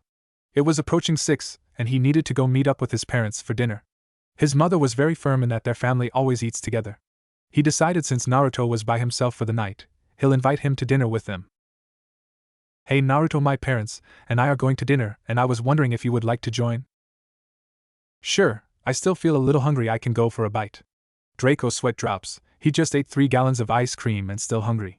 Why isn't he fat yet? They headed over to Draco's rooms and enters as his parents are just coming out of their bedroom ready to go down for dinner. Oh Draco dear, who's your friend? His mother asked as she walks up to them. Mom, Dad, this is Naruto, I was hanging out with him and was wondering if he could join us for dinner?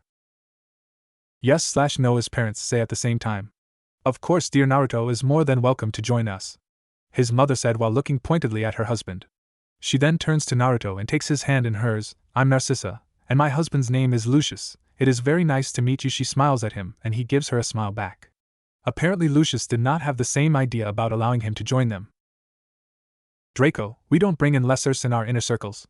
Imagine if we were seen fornicating with the lower class? He said in a snobbish tone. Woo, flash back to the Uchiha and Hyugas. This guy shares their attitude, thought Naruto. Draco and Narcissa had their mouth open to speak up, before Naruto beat them both in his usual manner of dealing with these people. That's alright, I'll just go back to my room and be the what was it?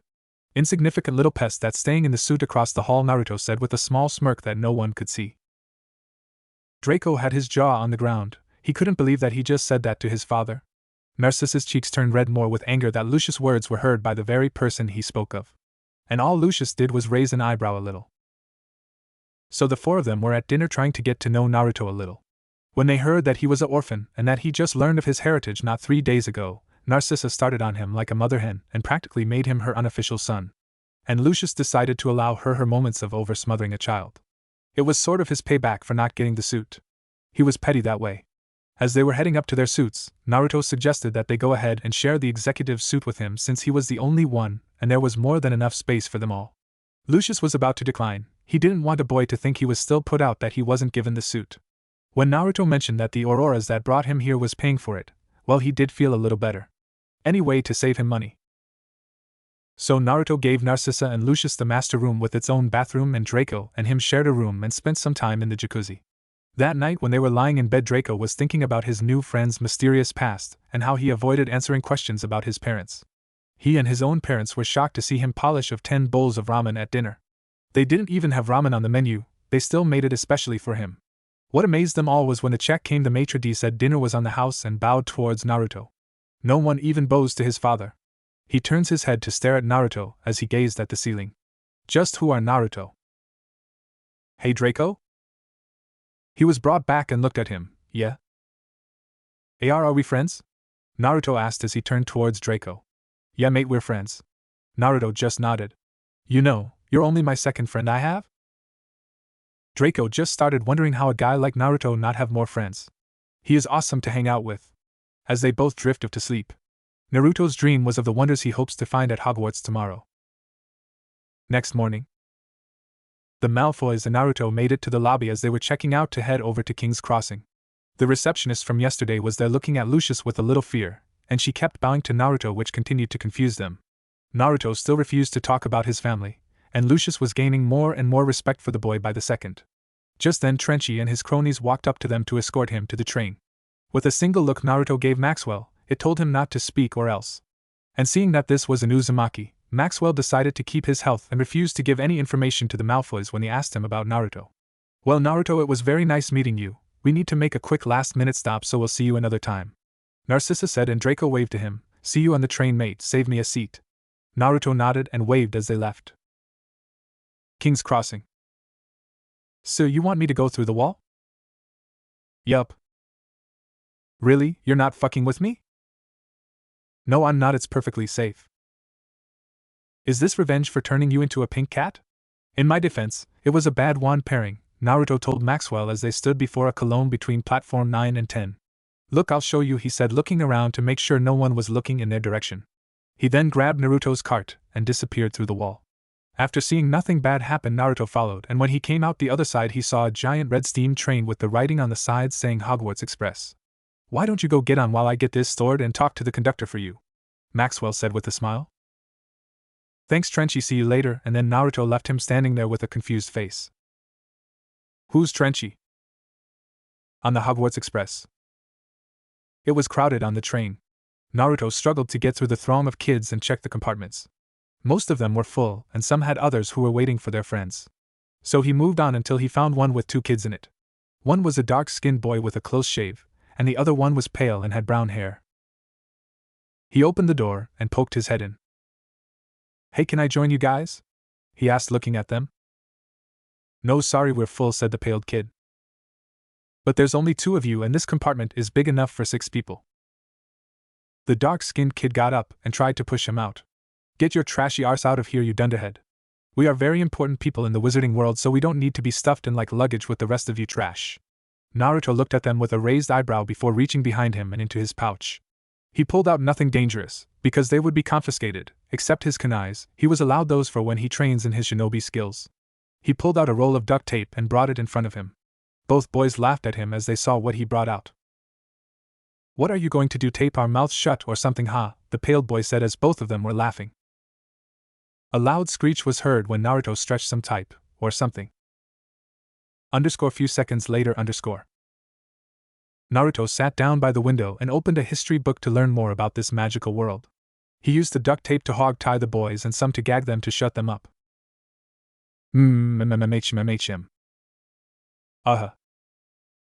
Oh, shut up you two, I'm trying to read here, Naruto told them as he looked up at the boys tied with their hands and feet together behind their backs.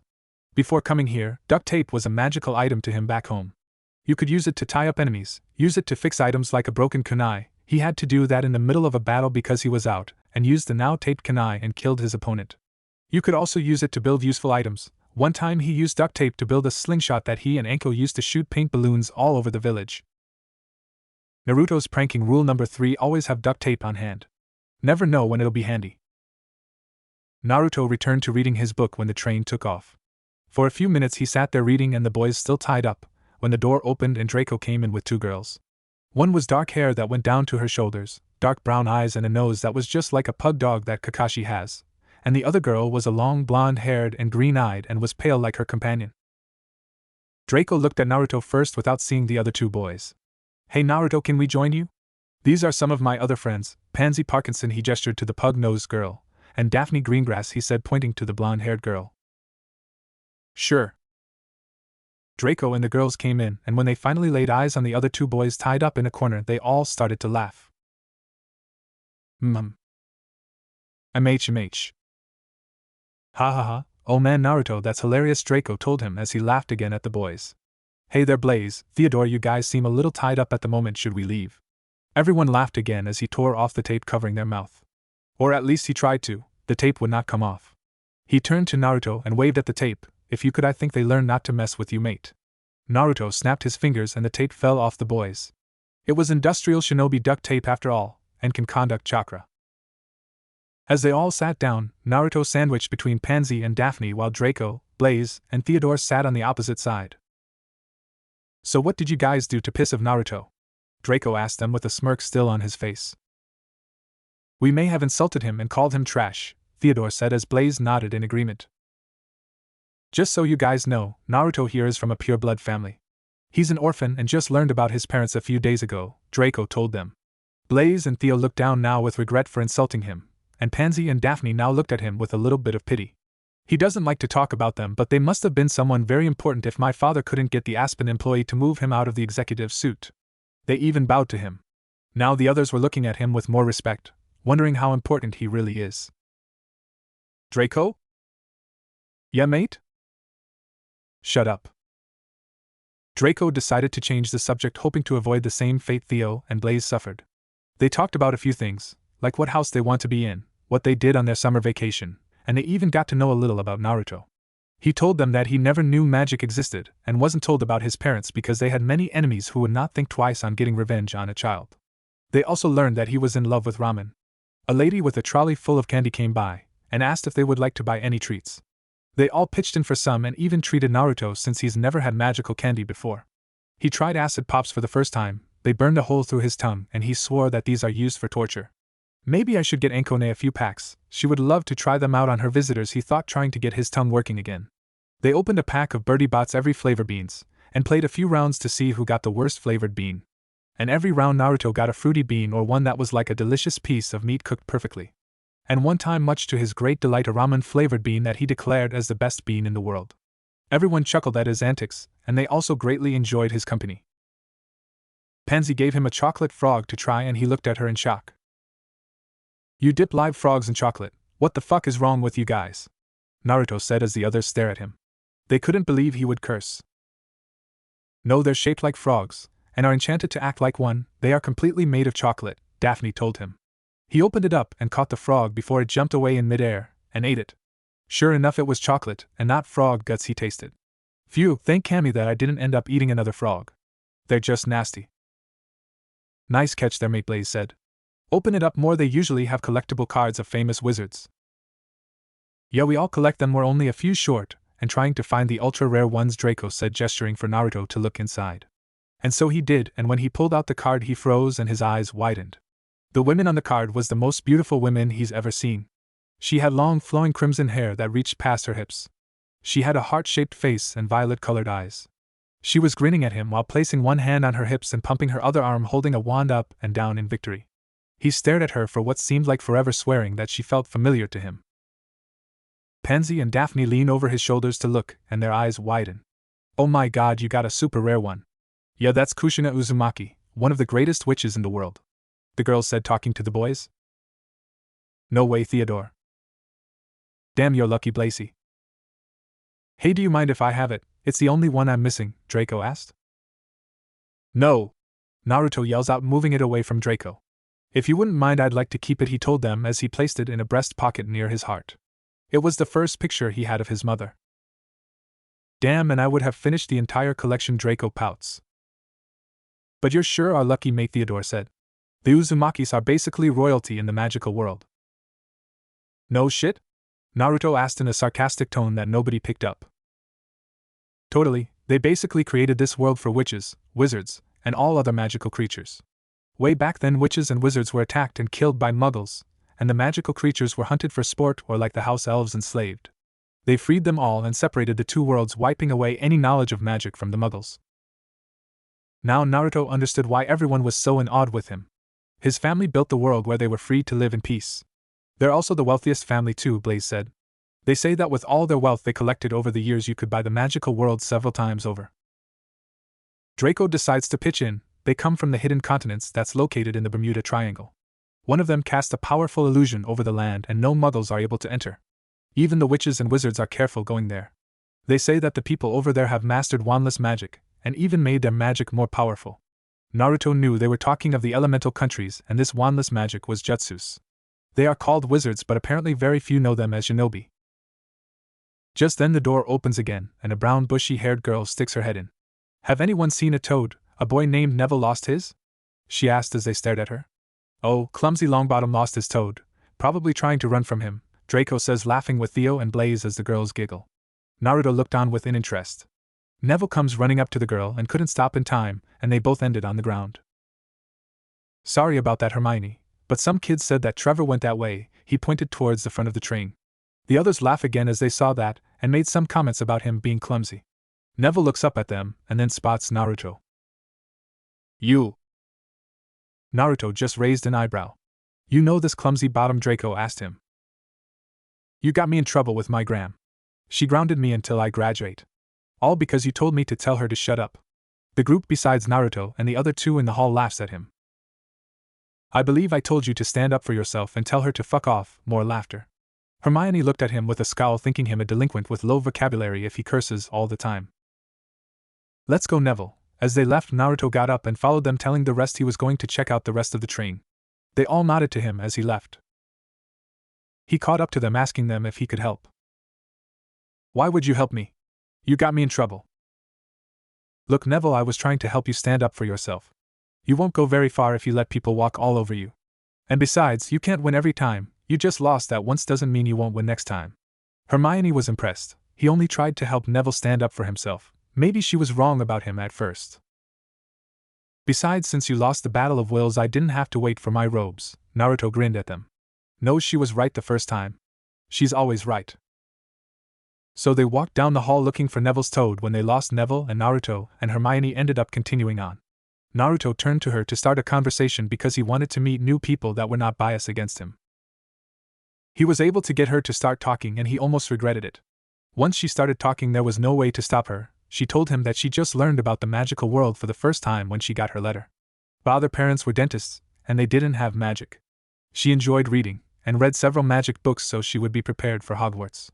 And she wants to learn as much about this world as she can. Yeah, I just learned about this place the same time I got a letter. My mother was a witch, but I never knew her or my father since I was born. I hope I can live up to their expectations, he told them as they moved to another cart to check. Sorry about your loss. Are you excited that you get to walk in their footsteps? Yeah, I'm actually excited to go back to school. It's been 5 years since I've been to the academy. What? Hermione turned back to him. You haven't been to school since you were 6, but what about an education? I graduated my academy early at the age of 6 when I passed all the classes. The only one to ever do that was Kakashi-sensei. I studied very hard and days on end with no sleep to pass my classes and worked harder than most would during their studies. Hermione was now even more shocked as she looked at him. He graduated his school early at 6. At 6? She never got to graduate early. Her parents said that she should enjoy school and make some friends. She never agreed with them on that, and she couldn't find anyone to be friends with her. They were stupid or shallow and never put any effort in their schoolwork. She didn't need those kinds of friends. She was a little jealous that he got to graduate early and hoped maybe they can study together and become friends. They smiled at each other as they reached the cart and poked their heads in. Hermione saw a red-headed kid with his wand out looking like he was about to perform a spell, and she also saw a black-haired kid with glasses taped together and a lightning scar on his forehead. Have you guys seen a toad? A boy named Neville lost one? They both shook their heads as Naruto appeared. Oh hey Harry, I see you made it. Hey Naruto, how are you? Harry asked. Both Naruto and Hermione sat down and faced the two boys. Good, just excited to learn magic. Everyone nodded in agreement. After introductions were made and Hermione and Ron made a big deal over Harry Potter, Naruto decided not to mention his last name. Hermione turned to Ron. I see you're about to do some spell. Well, let's see then. Okay then, sunshine, daisies, buttermellow, turn this stupid, fat rat yellow. Nothing happens except Naruto snorts at the incantation. Was that supposed to be a charm? Well, it wasn't a very good one, Hermione tells Ron, making Naruto laugh out loud. Harry just covers his mouth to hold in a chuckle. Ron's face turned the same color as his hair and turned to Naruto. What are you laughing at like you could do better? Naruto wipes away his laughter and takes out his wand to point at Harry. Harry leans back a little. Just then Naruto spoke a spell from one of his book of spells, Reparo. As he spoke, Harry's glasses repaired themselves and the tape disappeared. Oh, that was a really good job, Naruto, Hermione said, impressed. She thought she was the only one who read their books before school started. He did graduate early, so maybe he studies just as hard as I do. That's it then, I'll make him my study partner. Finally someone who won't just copy off me, she thought as she looked at him. They all heard croaking and they all turned to the door to see a toad hopping down the hall. Both Naruto and Hermione rush up to the door. Naruto looks back at Harry and waves, "See you later, Harry, Ron," and goes to follow Hermione. As they got down the hall, Neville once again barrels into Hermione while Naruto dodges to the side and picks up the toad before it had a chance to hop away. "I'm so sorry, Hermione, I saw Trevor and was trying to catch him." "It's all right, Neville, but get off me," Hermione tells him as they both once again got up. Naruto looks at them with a smirk. "Looks like Neville has a thing for you, Hermione," he told her as he chuckles. "Oh, shut it," she replied back, glaring at him. He handed Trevor back to Neville, telling him to have a firmer hold so it wouldn't happen again, when the conductor ran up to them. Hermione and Neville were a little scared, thinking that they were in trouble, Hermione more so because she never got in trouble before and school hadn't even started yet. Naruto saw the look on the man's face and sighed, knowing where this was going to go. "I'm terribly sorry, my lord, for not finding you earlier. If you would like to follow me, we have your personal cart ready for you and your companions with some refreshments," he said while bowing to Naruto. Both Neville and Hermione had their jaw dropped and were staring at Naruto with shock. He turns to them. "So you guys want to go?" he asked as he started following the man. Both of them ran after him, and they were escorted to the front of the train and into another cart that had a red spiral crest on the front of the door. They entered into an open cart filled with benches on either end and cushioned to feel like clouds and sprinkled with orangish red pillows. There was a few tables by the benches and chandeliers above their heads. Mini bars filled with all assortment of snacks and drinks for their enjoyment. The conductor left them and they found a bench to sit at with Naruto facing both of them. Surprisingly, it was Neville who spoke up first. "What, Naruto, you never told us your family was super important. Who are they?" "Yeah, Naruto, aren't we friends? At least tell us your last name. Who were your parents?" Hermione added, looking at him with wide eyes. "Well, my full name is Naruto Uzumaki. My mother was Kushina Uzumaki. My family is apparently really important in the magical world, and that's about all I know. I never knew them growing up, and their identities were kept from me to protect me from their enemies," he told them as they sat there listening. They were more shocked when they learned his family name, and that his mother made the biggest name for herself. "Naruto, you're more popular than Harry Potter.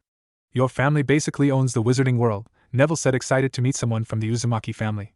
They were very inspirational to him. "I've read about her in History of the Uzumaki. She was a very powerful and inspirational witch.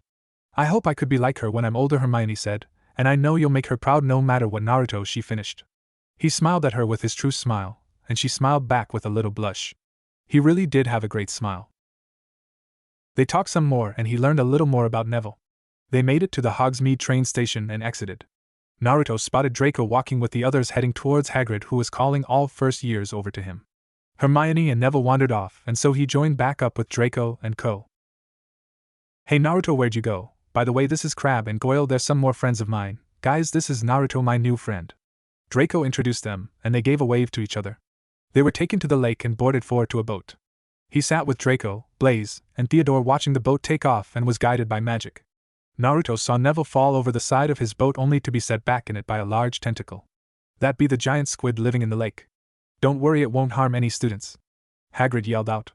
As they rounded a bend, Naruto got his first look at Hogwarts, where he would be staying for almost a year. It was a giant castle by the lake with large towers and windows everywhere glowing a soft yellow with candlelight. He was amazed at this, and now it just dawned on him, he wasn't in Konoha anymore. Hogwarts. They were led up the stairs by an old witch wearing emerald robes and a pointed hat, and they made it to a pair of double doors before the women turned to face them. "I am Deputy Headmistress Professor McGonagall. In a few minutes the sorting will begin, where you will be placed into one of 4 houses: Ravenclaw, Hufflepuff, Gryffindor, or Slytherin. You will abide by the school rules. While doing good deeds and exceptionally on your work gain you house points. but breaking these rules will lose you house points. At the end of the term, the house with the most points will win the house cup. Now wait here a moment, and I shall return to retrieve you." As they waited, Naruto looked around, seeing the moving stairs and the paintings on the wall, talking with students. They also were able to enter other paintings and talk with each other. These would make great guards back in Konoha. No one would look twice at them, and they would be able to alert the Umbu. I just need to find out how to make these photos. Then they saw the ghost floating by them, and a few students gasped or screamed a little. Naruto found himself on Draco's back with wide eyes. "Get off me, mate, you're heavy as hell," Draco said as he and the rest of his friends laughed at him. "Sorry, just didn't expect that to happen," Naruto said while scratching the back of his head with a small laugh. They talked some more before Draco told them that he'll be back, and he, Crab, and Goyle walked up to the front of the group. "So it's true then what they said on the train then, Harry Potter came to Hogwarts," Draco yelled out as he turned towards Harry. Naruto watched as his friendship got rejected and ran laughing at him. Draco came back down towards their group with a glare on his face. That Potter thinking he is so great he can just wave off anyone he wants. That wasn't what Naruto saw, but kept his mouth shut instead. Professor McGonagall came back and brought them through the giant double doors. He looked up and saw that the ceiling looked like the night sky and there were floating candles above to light the hall. Hermione came up beside him. "I read in the book Hogwarts A History that said it was enchanted to look like that," she told him as they came to a stop in front of a high table with what looked to be the professors of Hogwarts. He spotted Snape near the right side of the table next to a turban-wearing man that looked like he was ready to jump out of the room. In front of the table was a stool with an old-looking hat on top. All of a sudden it spoke and sang a song about being the Sorting Hat and the personalities of the student that is best placed into one of the 4 houses. He looks around, seeing 4 long tables filled with students, and there were a few empty seats for the first years. McGonagall opened a scroll and started reading out names. The person would then sit on the stool and the hat placed on their head before it yelled out which house they would be in. Hermione Granger. McGonagall spoke loudly. He patted her on the back and wished her good luck with a smile. She smiled back before rushing up and sat on the stool while taking the hat from the professor and slamming it on her head. A few seconds later the hat yelled out, "Gryffindor," and she took of the hate and ran to her table. It had red and gold with a picture of a bird with the back end of a lion. He watched as Blaze, Theodore, Pansy, Daphne, Crab, and Goyle all get sorted into Slytherin, which was silver and green. He even chuckled when it was Draco's turn and the hat was barely on when it yelled out Slytherin. This continued on as less and less kids were left standing. Both Ron and Neville got sorted into Gryffindor. There must be some bravery and courage in him somewhere if he was sent there. "Good for you, Neville," Naruto thought as the last 2 students left were Harry and him. "Harry Potter," McGonagall called out, and the room went silent. There were a few whispers and Harry stood there frozen for a moment. Naruto gave him a small shove forward and he walked up to the stool and sat down. The hat was placed on his head and everyone held their breath. He could hear the hat talking. It wasn't being very subtle at all. "Not Slytherin, you say? You could be great." "No, then there's only one place for you, Gryffindor," the hat yelled out, and the Gryffindor table cheered loudly. He saw a pair of red-headed twins yelling at the Slytherins, "We got Potter, we got Potter." They must be related to Ron, Naruto thought. If Harry got this much attention, then Naruto feared what will happen next. McGonagall looks down to speak the last name. Naruto Yuzi. She froze and her eyes widened at the last name on the list. She looked back at Dumbledore, and he nodded to her as if telling her that it was correct. The hall became quiet watching McGonagall stumble saying the name. Draco looked at the rest of the table. Everyone was confused and wondered what was wrong. Why would the professor freeze reading Naruto's last name? Finally the answer came when McGonagall cleared her throat and spoke. "Naruto Uzumaki," she said just as there were gasps all around the room. There was not a sound to be made. Everyone was wide-eyed looking at the only person left standing. Naruto looked to the side and saw that his friends at the Slytherin table had their jaws on the ground. No one knew he was an Uzumaki, and it didn't help that he had blonde hair instead of the usual Uzumaki crimson. He walked up to the stool and sat down. The sorting hat was placed on his head, and he felt a slight tug on his mind. "That's probably how it finds where to place them, right? You are," the hat said out loud. My, what a complicated mind you have. I can see that you're a genius and a protege. Maybe Ravenclaw would be for you. No, I found that you're quite the loyal one, aren't you? Maybe Hufflepuff? No, there's more. Oh, you are quite brave, most likely the bravest one here, and your courage is quite outstanding." As the sorting hat said that, each house it mentioned were slowly getting more excited to hear if he would be in their house. The Gryffindor were more excited when they heard the last part, especially Harry, Ron, Neville, and Hermione. If he was the bravest of them all, then that would mean he would definitely be in Gryffindor. The sorting hat spoke up again, "And the deeper this mind goes, aha, you're very cunning, and you have high ambitions. If you go for that, perhaps Slytherin is for you. It seems I'm at an impasse. You would do great in any house I put you in. The students and teachers were surprised. The hat always knew where to put someone. At the Slytherin table, Naruto's friends started to chant Slytherin, and as they did, the rest of the table did as well, taking up the chant. Slowly, every house were chanting their house name, wanting the Uzumaki to join their house. Then Dumbledore stood up, silence. Spoke loud enough over the chanting using magic. They all stopped talking when the hat spoke at last. I have decided. Your potential is too precious to waste, so off you go to Slytherin. The hat yelled at last. The room was deafened by the roar of cheering going on at the Slytherin table. A sixth year stood up. "Ha, we got a Uzumaki, much better than Potter dorks." No one saw Snape turn to the side and smile, while pumping his fist in victory. Naruto got up and walked over to the table sitting between Draco and Pansy. His clothes changed to silver and green of the house colors. As everyone started to quiet down, Dumbledore stood up once more to address the students. "Before we begin our banquet, I would like to say a few words. And here they are: Nitwit, Blubber, Oddment, Tweak." "Thank you." The students cheered and Naruto chuckled, understanding what it was he was talking about. And then right before his eyes the tables were filled with all different kinds of food. He filled up his plate and started to dig in. It wasn't until he was on his second round of food that he noticed the entire table was staring at him. "What?" he said with a mouth full of ramen he found and nearly took someone's arm off retrieving it.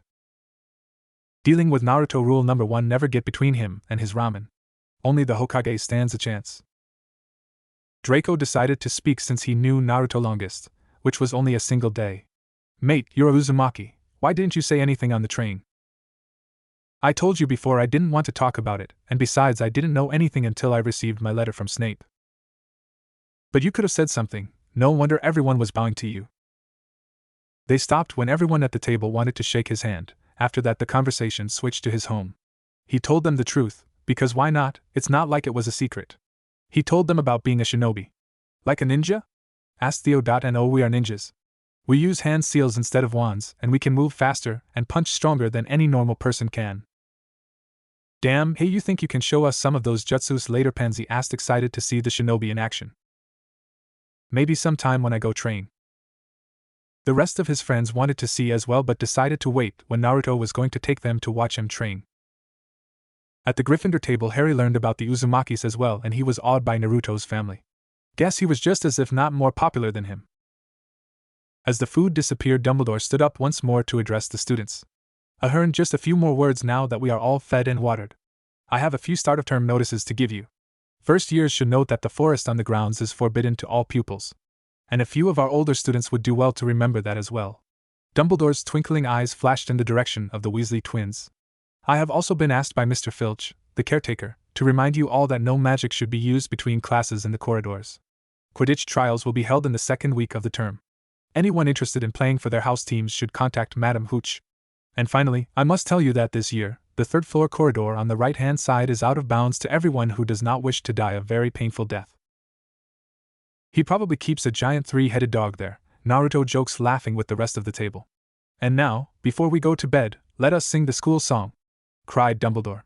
"Everyone pick their favorite tune," said Dumbledore. Naruto turned to his friends. "Do you guys really want to see some of my jutsus?" he asked, ginning a mischievous smile. The whole table said yes, and he decided to give them something to remember. At the head table, Snape looked over at the Slytherin and saw Naruto grin mischievously. It was that same grin that Kushina had right before a great prank. And so, as a long-time friend of an Uzumaki, he braced himself and prepared to take cover. "And off we go." Just then Naruto jumped on the table and used a single-hand sign. A giant poof of smoke appeared across the Slytherin table. When it disappeared, there were female versions of Naruto in green and silver kimonos waving around giant fans and other copies of him playing instruments. And as the school bellowed, the clones began playing their instruments. "Hogwarts, Hogwarts, Hoggy-Warty Hogwarts. Teach us something, please. Whether we be old and bald, or young with scabby knees, our heads could do with filling with some interesting stuff. For now they're bare and full of air, dead flies and bits of fluff. So teach us things worth knowing. Bring back what we forgot. Just do your best, we'll do the rest. And learn until our brains all rot." Everybody finished the song at different times. At last, only the Weasley twins and Naruto.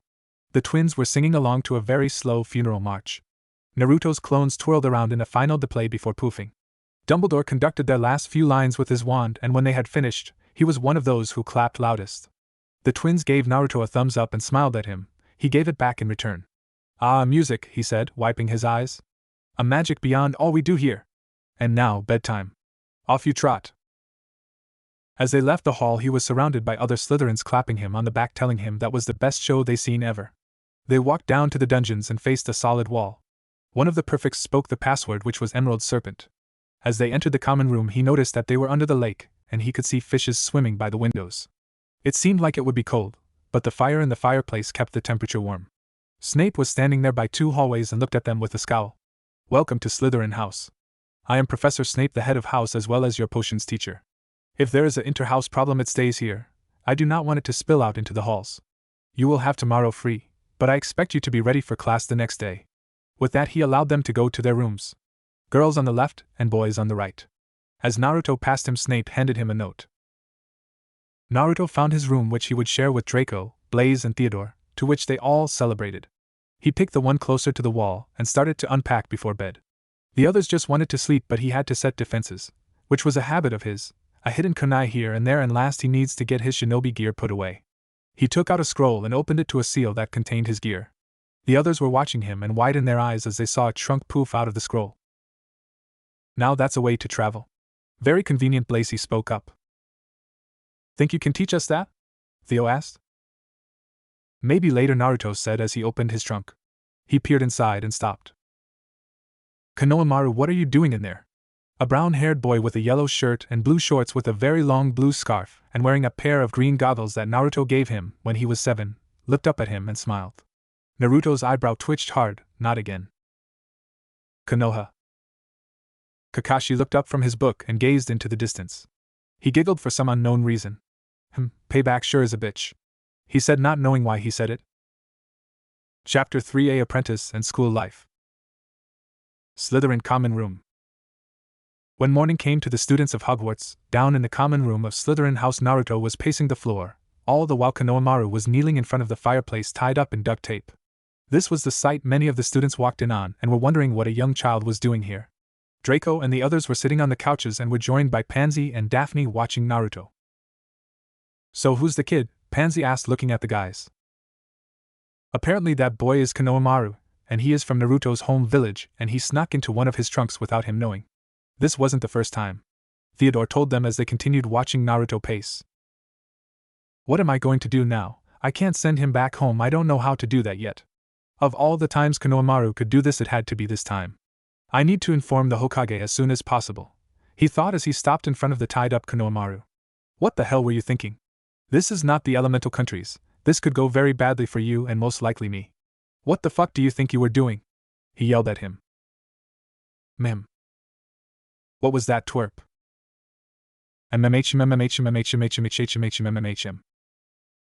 "Don't give me lip now. I need to talk to the headmaster and see if he can take you back." "Yes, you're going back." "Do any of you think it's weird he understands him with his mouth taped?" Draco asked as they all had sweat drops on their heads. They decided to grab breakfast before Naruto would go to the headmaster's office. As they sat at the Slytherin table, Naruto forced Konohamaru to sit on the floor. He was untied but was attached to Naruto with ninja wire so he couldn't escape. As the other houses came and they looked at Konohamaru wondering what was going on with him. Harry, Ron, and Hermione were at the Gryffindor table discussing the child and what his connection to Naruto was. "Who's the kid?" Ron asked them, looking at everyone. They all shook their heads and shrugged their shoulders.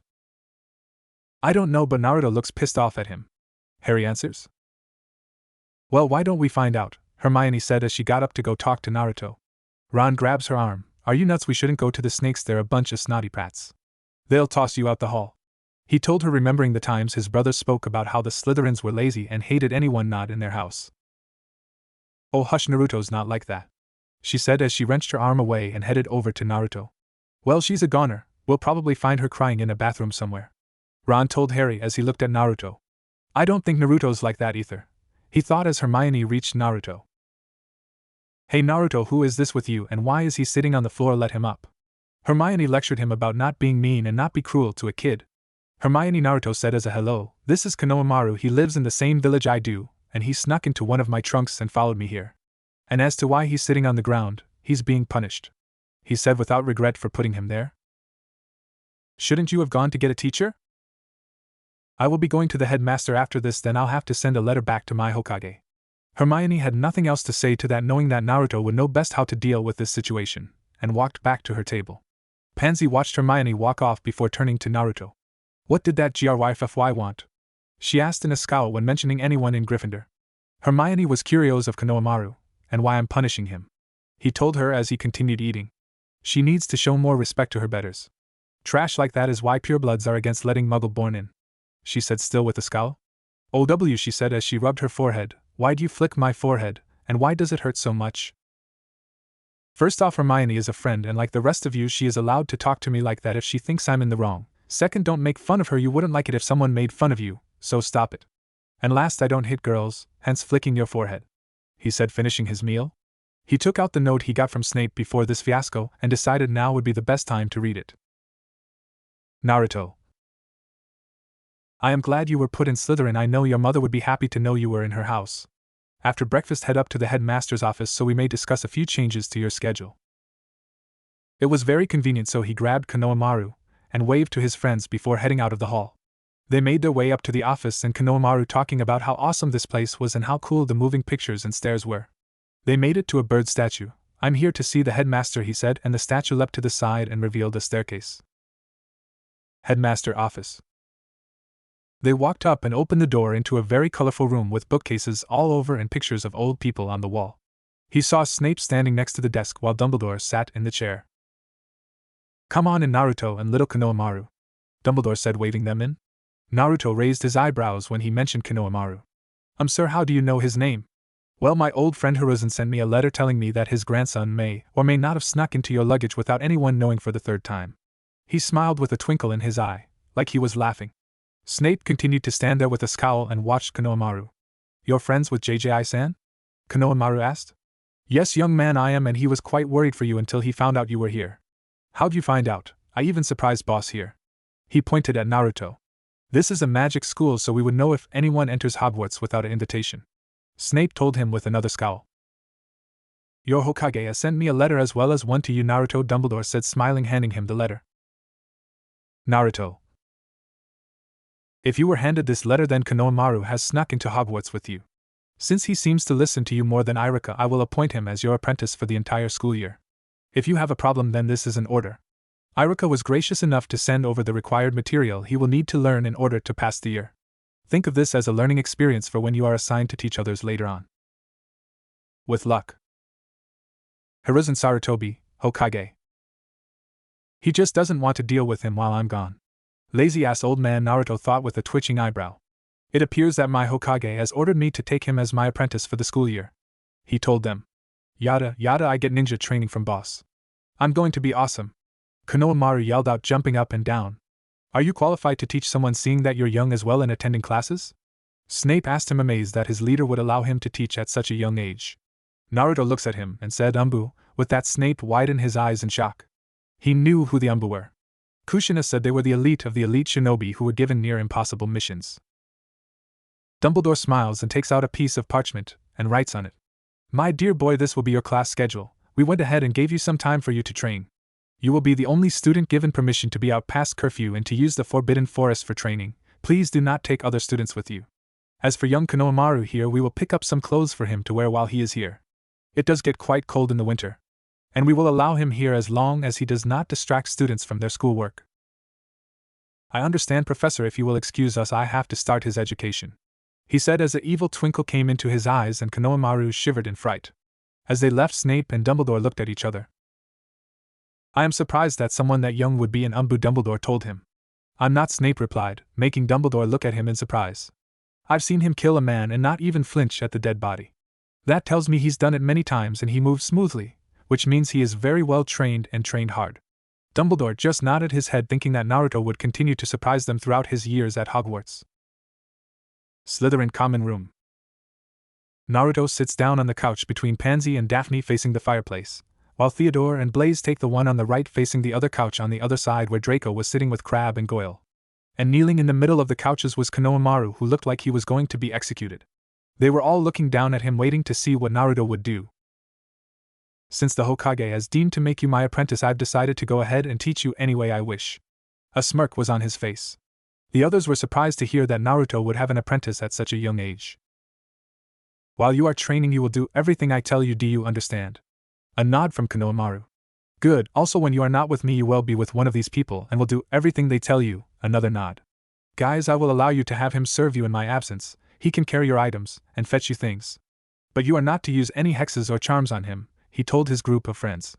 Then a sinister smile came to his face, and Konohamaru flinched back. At least not yet. The others chuckled and giggled at that. Konohamaru gulped when he realized he probably should have stayed home. Konohamaru? If I were you, I would head out to explore the school before classes start tomorrow. You're going to have a very busy day, Naruto said as Konohamaru rushed out the entrance, escaping the predatory looks he was receiving. So what is our class schedule for the year? Asked Theo as he lazily leaned his leg over the side of the couch.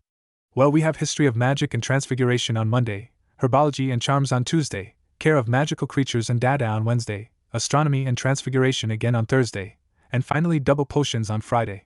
I heard we would learn how to fly in 2 weeks. It will be Friday after potions. Blaze reads out on the first year schedule. We get to fly? Naruto asked, curious. That sounded fun, and he would really like to learn to fly.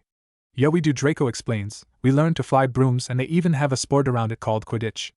Draco continues telling Naruto about the sport since he's still learning about the magical world. So they're used for flying. Well, guess the Naras will still have to get their lazy asses up to sweep. For the next 6 hours they hung out in the common room talking or going out to explore the school to find out all the ins and outs of Hogwarts. As they passed the library, Naruto decided to read up on some of the classes he would be taking. He really is a very dedicated student. It's the whole reason he was able to graduate early in the academy. The rest of them just joked with him being a nerd before waving bye. See you at lunch, Whiskers, Daphne and Pansy said at the same time. Even here he couldn't get away from that nickname, though when the guys tried calling him that, the sound of him stretching his duct tape had them quickly apologizing and promising never to say that again. Blaze and Theodore kept flinching every time he did that, remembering what happened on the train. They still had no recollection of how they ended up hogtied. One moment they're looking at him, and the next they're tied up and gagged. Naruto walked to a table and pulled out his book on history with a cringe, and his transfiguration book to be better prepared for tomorrow. Hermione walked around the whole school to find the classrooms to all her classes so that she wouldn't get lost finding them. She spent the whole day looking around for the library to catch up on her reading. She would not fail at magic. It would be the worst thing to ever happen. She would be humiliated if she didn't get AO on every class. She eventually found the library inside. This was her sanctuary, and this was her domain. She walked in and to her surprise saw Naruto sitting in a corner table reading. He must have had the same idea I had. It's nice to find someone else as dedicated to their studies as I am. She walked up to the table and asked if she could join him and if they could study together. He looked up and smiled at her. Sure, grab a seat. She blushed when he smiled. He really does have a great smile, she thought. They sat there for hours reading and discussing what they should expect in their classes. They also learned that they would have potions together. Hey Naruto, you said that you and that kid Konohamaru were from the same village. Can you tell me about your home? She asked, wanting to know as much about the hidden continents. Not, she told herself, wanting to learn more about him too. He gave her a brief geography lesson and names of the elemental countries. Told her about the hidden villages. Everyone here calls us wizards, but we are actually shinobi. Instead of wands, we use hand seals to manipulate chakra that our body makes, and we create jutsus which can be compared to spells. She was amazed by all he was telling her. She remembered that at dinner last night he didn't take out his wand to create those copies, or were they illusions? Do you think I could learn some jutsus from you? I don't know, we'd have to see if you have a chakra network in you for you to even try. She didn't know how they would be able to know if she could learn his jutsus, but hoped to find out later. Right now she needed to learn magic. So they went back to reading their books until lunch, where they separated to their tables. Few minutes before, Pansy and Daphne separated from the guys and went off in search of something interesting to find. They came upon Konohamaru and grabbed him to get him to tell them more about Naruto. So twerp, what little secrets does Naruto have hidden? Asked Daphne right off the bat. Seeing their faces he smiled and in a whisper, well, you know those whiskers he has on his face? They nodded. Well, he doesn't tell anyone, but if you were to rub them he'll let out a purr. He gets very embarrassed when others hear him purr. Though the look on his face would tell you he secretly likes being petted there. He smirks as they let out a small squeal and rush off to find Naruto just to see if it was true. Ha, take that, boss, it's only fair since you made me their servant. Now. Pansy and Daphne arrive at the table and sat on either end of Naruto. Daphne practically shoved Draco to the side to sit next to Naruto. Once seated, they looked at Naruto with a grin on their faces, and Naruto started to worry about what they were planning. So Naruto, what's with those cute whiskers? Pansy asked, scooting closer. Yeah, are they birthmarks or magical tattoos? Asked Daphne as she too scooted closer, trapping him between them. They're birthmarks, why? He asked, now suspicious of them. Oh, just wondering, Pansy said, placing her hand on his shoulder. They both slowly raised their hand towards his cheeks. Right before they could rub his cheeks, he leans forward to take a bite of his ramen. He had a tug-of-war with a fourth year, and after threatening to take his arm off and beat him with it, the fourth year wisely backed down. It was then that the Slytherins learned to never get between Naruto and his ramen. Pansy and Daphne missed and tried again. Again they missed as he leaned back up. They were determined to get those whiskers. All of a sudden they both slammed their palms towards him. They were met with success when they felt it connect. They started rubbing the cheeks, then they realized that it was Draco between them. DW wow min wedding GWWFWY queeks? Draco asked with his cheeks squished together. They took off their hands and saw that Naruto was sitting where Draco was while continuing eating. Wah, Pansy. How did Daphne? Naruto stopped eating and looked at them. Ninja do. After lunch they decided to head back to the common room to hang out until Naruto would have to leave for his training. The others asked if they could join him, but he told them that he would be training in the forest. They quickly changed their minds, afraid of the forest. Naruto smiled and laughed at them, calling them chickens. But the forest is dangerous, Pansy. Ninja. There are werewolves in there, Draco. Ninja. You could get hurt and no one would know, Theo. Ninja. What if something kills you and eats you, then shits you out another day and uses the feces to grow food for their young who grow up and eats another student someday, Daphne says. Everyone looks at her with a sweat drop. And guys, hello, I'm a ninja, I can handle myself, okay? Naruto tells them. Is that your answer to everything? Asked Draco. Ninja. Just be careful, can't lose a friend this early in the year, Blaze said, and everyone laughed. Ninja. Night. When night came and with permission to be out after curfew, Naruto heads towards the forest to explore. He saw Snape standing just at the entrance of the forest, standing there waiting for him. He walks up to him and gave him a wave. What are you doing here, Snape? Professor. Right, Professor Snape, what are you doing here? I wanted to ask if you would allow me to observe your training tonight? He asked him. He was interested in how these shinobi trained and what kind of jutsus, as they were called, worked. He only heard about them, but this was a chance to see it for himself. Sure, but I need to find a clearing before I start. It might take a while. I know a spot for you to use, follow, he said before taking off into the forest. So Naruto followed him a few miles until they came to a clearing right next to the lake. It was big enough for him to use his more destructive jutsus without harming any more of the surrounding forest. This place is perfect. How'd you find this place? Your mother would drag me into the forest, and we found this spot not too far in. And what exactly did you do here? Naruto asked with a raised eyebrow and a smirk. We practiced our spells. That was one of the reasons we were at the top of our year. Okay then, just let me stretch and then I'll work on my taijutsu and you can observe. When he started training, Snape could see how well trained he was. No wasted movement, no step missed, and he flowed like the wind from one form to the next flawlessly. This was, he could tell, what an elite shinobi is like. A perfect fighting machine. And he is so young. What was it that made him push so hard so young to achieve this, he thought as he watched Naruto train for 2 hours. After bathing, Naruto made it up to his room and saw the others already asleep. He also saw that a bed was brought in for Konohamaru, and he too was asleep, though like a shinobi in training he kept a kunai under his pillow. At least he remembers what I teach him, he whispers to himself before getting into bed. As he lays his head down, he couldn't wait for school to start. He was ready to see what magic was all about, and wondered if he would be able to make his mother proud. Ha, I never liked school and here I am willingly going. Still, it will be awesome to expand on my skills. This is going to be awesome. Yes, it will be. Ah, shut up for ball. Meat bag. Rabbit ears. Asshole. Next day, first week. They were at breakfast filling their stomachs before class, and Pansy and Daphne continued to try to pet Naruto's cheeks, and every time they failed. One time Snape was the one that ended up with his cheeks squished as Naruto sat in his seat. To say he was amused was quite the understatement. Naruto assigned Konohamaru his workload and told him that he would be tested on it before their workout. With that done, they headed over to their first class, which was History of Magic. When the professor appeared through the wall, Naruto ended back on Draco's back. He shoved him off again, and after everyone laughs at him, they sat down to begin class. Professor Binns was droning on and on. Soon Naruto became sleepy and found himself as bored as the rest of the class. When it ended, Naruto made sure that next time he brings something to keep him entertained. Their next class was transmutation, and he was looking forward to that class. Professor McGonagall was in her cat form waiting for her next class to arrive. Usually she would not enjoy teaching Slytherins because they become obnoxious and arrogant little prats. But this time would be the first time she teaches Kushina's son Naruto. She was one of her favorite students, even if she was a Slytherin. She was amazed by what he was able to do at the welcoming feast, and today at breakfast when he switched places with Snape. I swear that he is all his mother. If what Snape and Dumbledore told me was true, then he must be a prodigy if he graduated so young. He might even be a ho-ho that feels good. A little to the left, her thoughts were interrupted when she realized she was being petted. Though she let out a purr, she saw that it was in fact the very student she was thinking about. He petted her for a few more seconds before returning to his seat and waited for everyone else to join. "Well, hello, Professor McGonagall, nice transformation," he said. Her eyes widened. He knew she was the professor, and yet he still petted her. She was a little embarrassed about the whole purring thing but decided to forgive him. Only this once. As the class continued, she could see how intelligent and focused he was at learning from her class.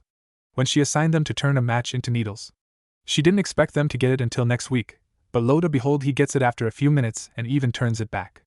Oh yes, a prodigy he is most definitely, she thought as she watched him continuing practicing and even giving tips to the others. By the end of classes, she could honestly say that this first-year class was ahead in their studies than her other classes. For the next 3 days it was the same. He would go to class after assigning an assignment to Konohamaru. During his free period, he and Konohamaru would go out to the open field where he would put him through a grueling workout that by the end he had to carry him to the baths and toss him in.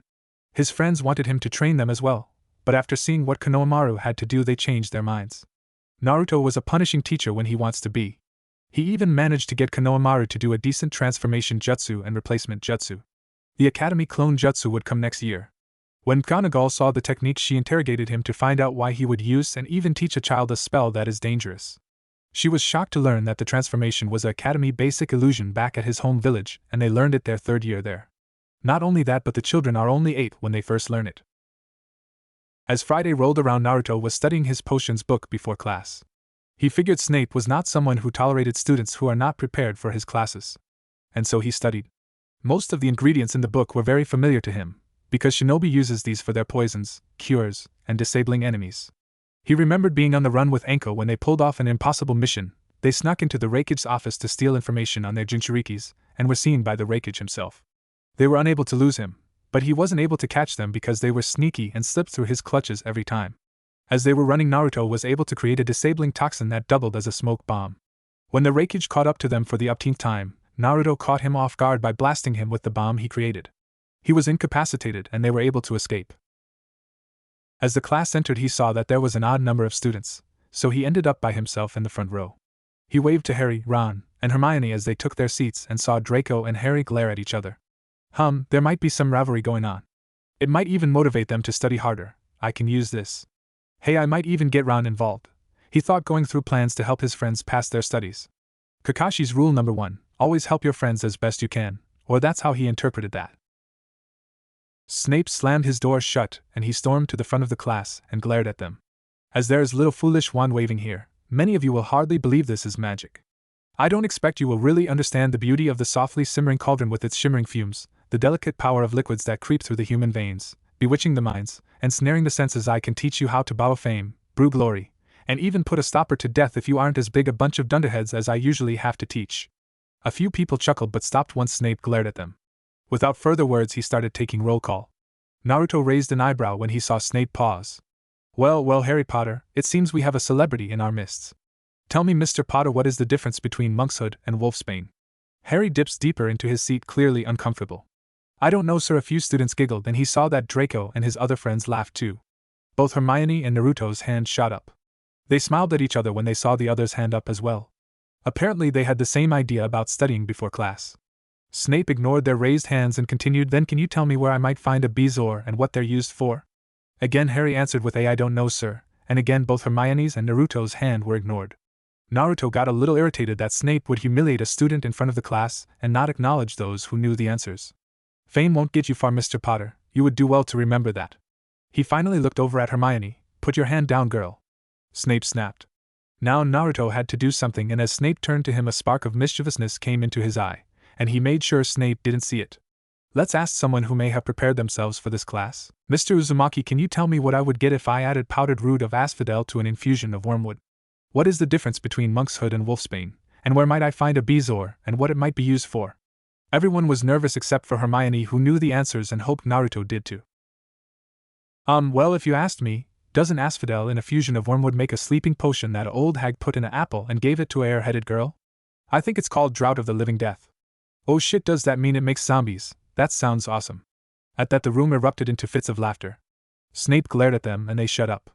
Well, monk's hood sounds like something that old man Hokage and Dumbledore would smoke, more laughter, and wolfsbane sounds like the dog version of catnip. But I think they're the same and go by aconite as well.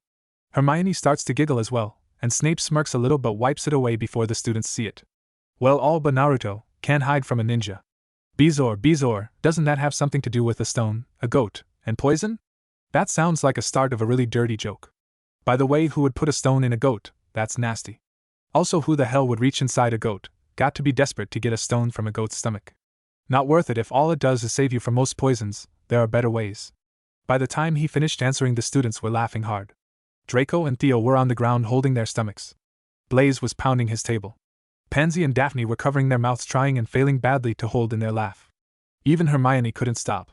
He may have made it out to be funny, but the answers he gave were still correct. Snape held his head in his hands. He might be as bad, no worse than Kushina was at being serious in classes, he thought. Well, Mr. Uzumaki, in a roundabout and somewhat colorful way, you are correct. 20 points to Slytherin. And why aren't you all copying it down? He snapped, finally getting their attention. Ron started writing vigorously every word Naruto said so he could tell Fred and George when he saw them. For the rest of the class, Snape had them make a potion that would cure boils. As everyone was measuring out their ingredients, Naruto was able to tell how much of everything weighed just by touch. A ninja didn't have time to measure in a life and death situation, so they learned early how to weigh by touch. That way a shinobi could tell if an once was put on them or taken off. It stopped thieves from stealing from a ninja, and anything put on a ninja without their permission was most likely deadly. Snape stepped in front of Naruto. Mr. Uzumaki, pray tell me, how do you expect to make a proper potion without measuring your ingredients first? This is not a guessing game to play with potions. He barked at Naruto. This dunderhead is going to kill himself without looking up. He holds up a certain amount of ingredients. 4.2 ounces, he told him. Snape took it and placed it on the scale. Sure enough, 4.2 ounces. He held up another ingredient, 6.7 ounces. Sure enough, he was correct. Snape walked away happy. At least Naruto knew the measurements. Near the end of class, Neville somehow blew up his cauldron and was sent to the hospital wing. Naruto was the only one to make a perfect potion. Even Hermione screwed up somewhere and was trying to figure out what went wrong. Naruto leaned over. You didn't crush the snake fangs well enough, and the slugs should be sliced thinly before adding.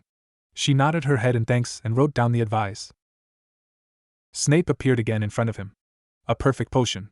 50 points to Slytherin for Mr. Uzumaki's success on the first try. Tell me, Uzumaki, have you any experience in potion making before? Looking at Professor Snape directly in the eyes, Naruto answered, Ninja. Naruto's Slytherin friends laughed at his answers while the rest of the class looked bewildered. Was all Snape said before dismissing the class. If you would stay a moment? Naruto gestures to his friends that he would catch up to them later. They left. Hermione decided to wait outside the class for him. As the door shut, if next time you don't mind, please take this class more seriously. As well, 20 points to Slytherin for a creative joke. Snape said, smirking at Naruto. He smirked back and nodded. As he walked out of the classroom, Hermione caught up to him. Naruto, wait. He paused, waiting for her to step up next to him. How do you know to do the slugs or the fangs? They didn't say anything in the book about it, and I read it over 12 times. He looked back at her and gave her answer.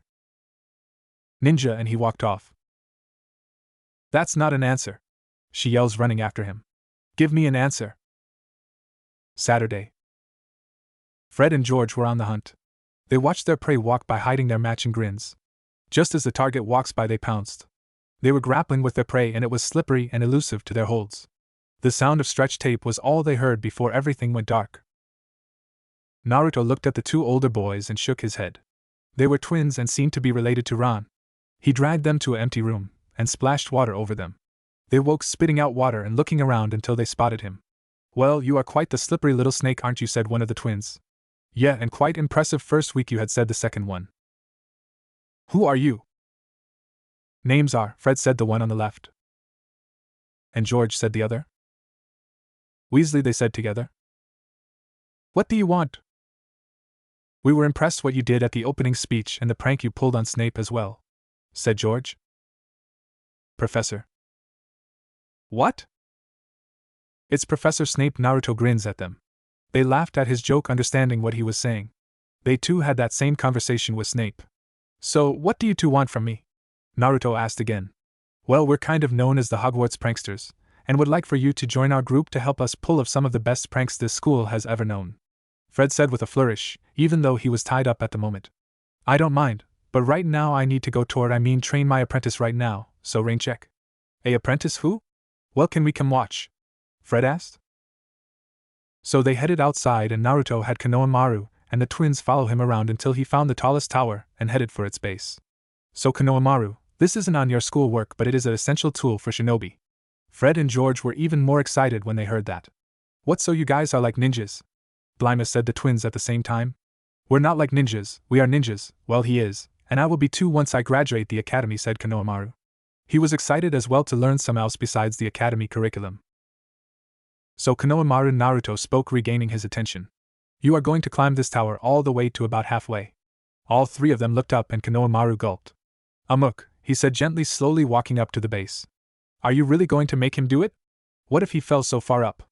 Asked George, a little shocked. This has got to be a joke. Then he gets a lesson in pain tolerance, Naruto said with a straight face.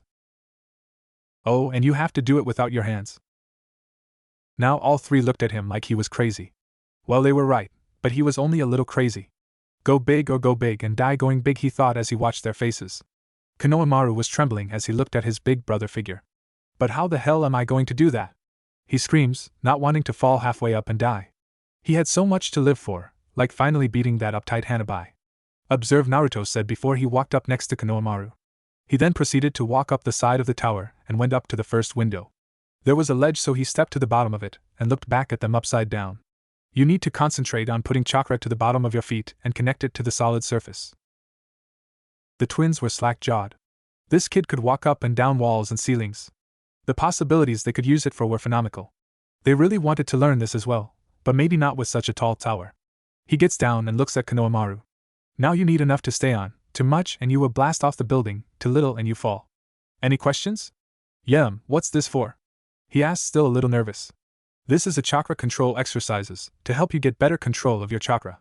Now get to it. If you are able to get up to the halfway point, I'll teach you a jutsu. Also, I suggest getting a running start, okay? Now he was motivated. Konohamaru ran towards the tower and tried to run up it with chakra at his feet like Naruto once showed him. He didn't put enough and promptly fell down, and his head smacked against the wall, face first. Ouch. He tried again, but this time he put too much and was blasted off the wall and ended up tackling George. Both Naruto and Fred laughed as they got up and Konohamaru continued with his exercises. So Naruto and the twins sat down to watch and talked. They learned about each other and the pranks they pulled. To say they were impressed by Naruto's pranks he pulled, they knew that with him they would pull off the greatest prank in the world. They were really interested in meeting this Anko chick that Naruto spoke of, if anything, just to see if she really does dress so scantily. Eventually Draco and his friends joined Naruto. Merlin's hairy balls, what is he doing? Blaze asked as they spotted Konohamaru running up about a few feet up before falling. Control exercise, Naruto told them. He's going to get hurt, Pansy. He's going to die, Theo. He's going to fall on one of us, and we'll be crushed, and then Naruto will have to chop up the body and hide it, then threaten the rest to keep their mouths shut, or he'll make them disappear. And little Konohamaru will be so wrecked with grief that he will kill himself and Naruto will be blamed for it by his leader, Daphne said. All of them look at her with a sweat drop. You have some pretty bizarre explanations, Draco told her. Just then Konohamaru fell down in the middle of them. He gets back up to go again, and they all move back some more before settling down. Naruto and his friends start to talk and the twins start cheering on Konohamaru. As Konohamaru got farther and farther up, more students came to watch him. Soon Harry and Ron came by, just as surprised to see what was going on and worried for the little guy. Hermione ran up to Naruto. What in Merlin's beard are you making him do? He could get hurt. Make him stop before he dies. Hermione, he is practicing to control his chakra. This is one way of doing it. And if he gets too high up and falls, I'll catch him, he tells her. Walk away, Gryffindor, you're not wanted around here. Ouch, why Whiskers? I told you to watch what you say to her, remember? He asked, narrowing his eyes. Pansy looks down and nods. The rest didn't say anything because they all knew Naruto didn't have a lot of friends, and the ones he has, he protects them ruthlessly. They were really glad to have him as a friend and not an enemy. Hermione smiled, glad that Naruto would stand up for her, and decided to trust his judgment when training Konohamaru. Soon the whole school was outside watching Konohamaru and cheering him on as he progressed upwards. Even the teachers were stunned at a child running up the side of a building without his hands or using the sticking charm. It was close to lunchtime when Konohamaru made his last attempt. He ran at the wall and proceeded up and up and up and up, until he reached out to grab onto a window ledge about halfway. The school roared with cheering, shouting, "Maru, Maru, Maru!" He raised his hands up and screamed with success. He then passed out and fell off the ledge. Students screamed, and a few staff members gasped. Snape, who was watching from the back, pulled out his wand before the other staff could think to do and yelled out Arresto Momentum, catching him before he hit the ground. Naruto picked him up and started to head inside.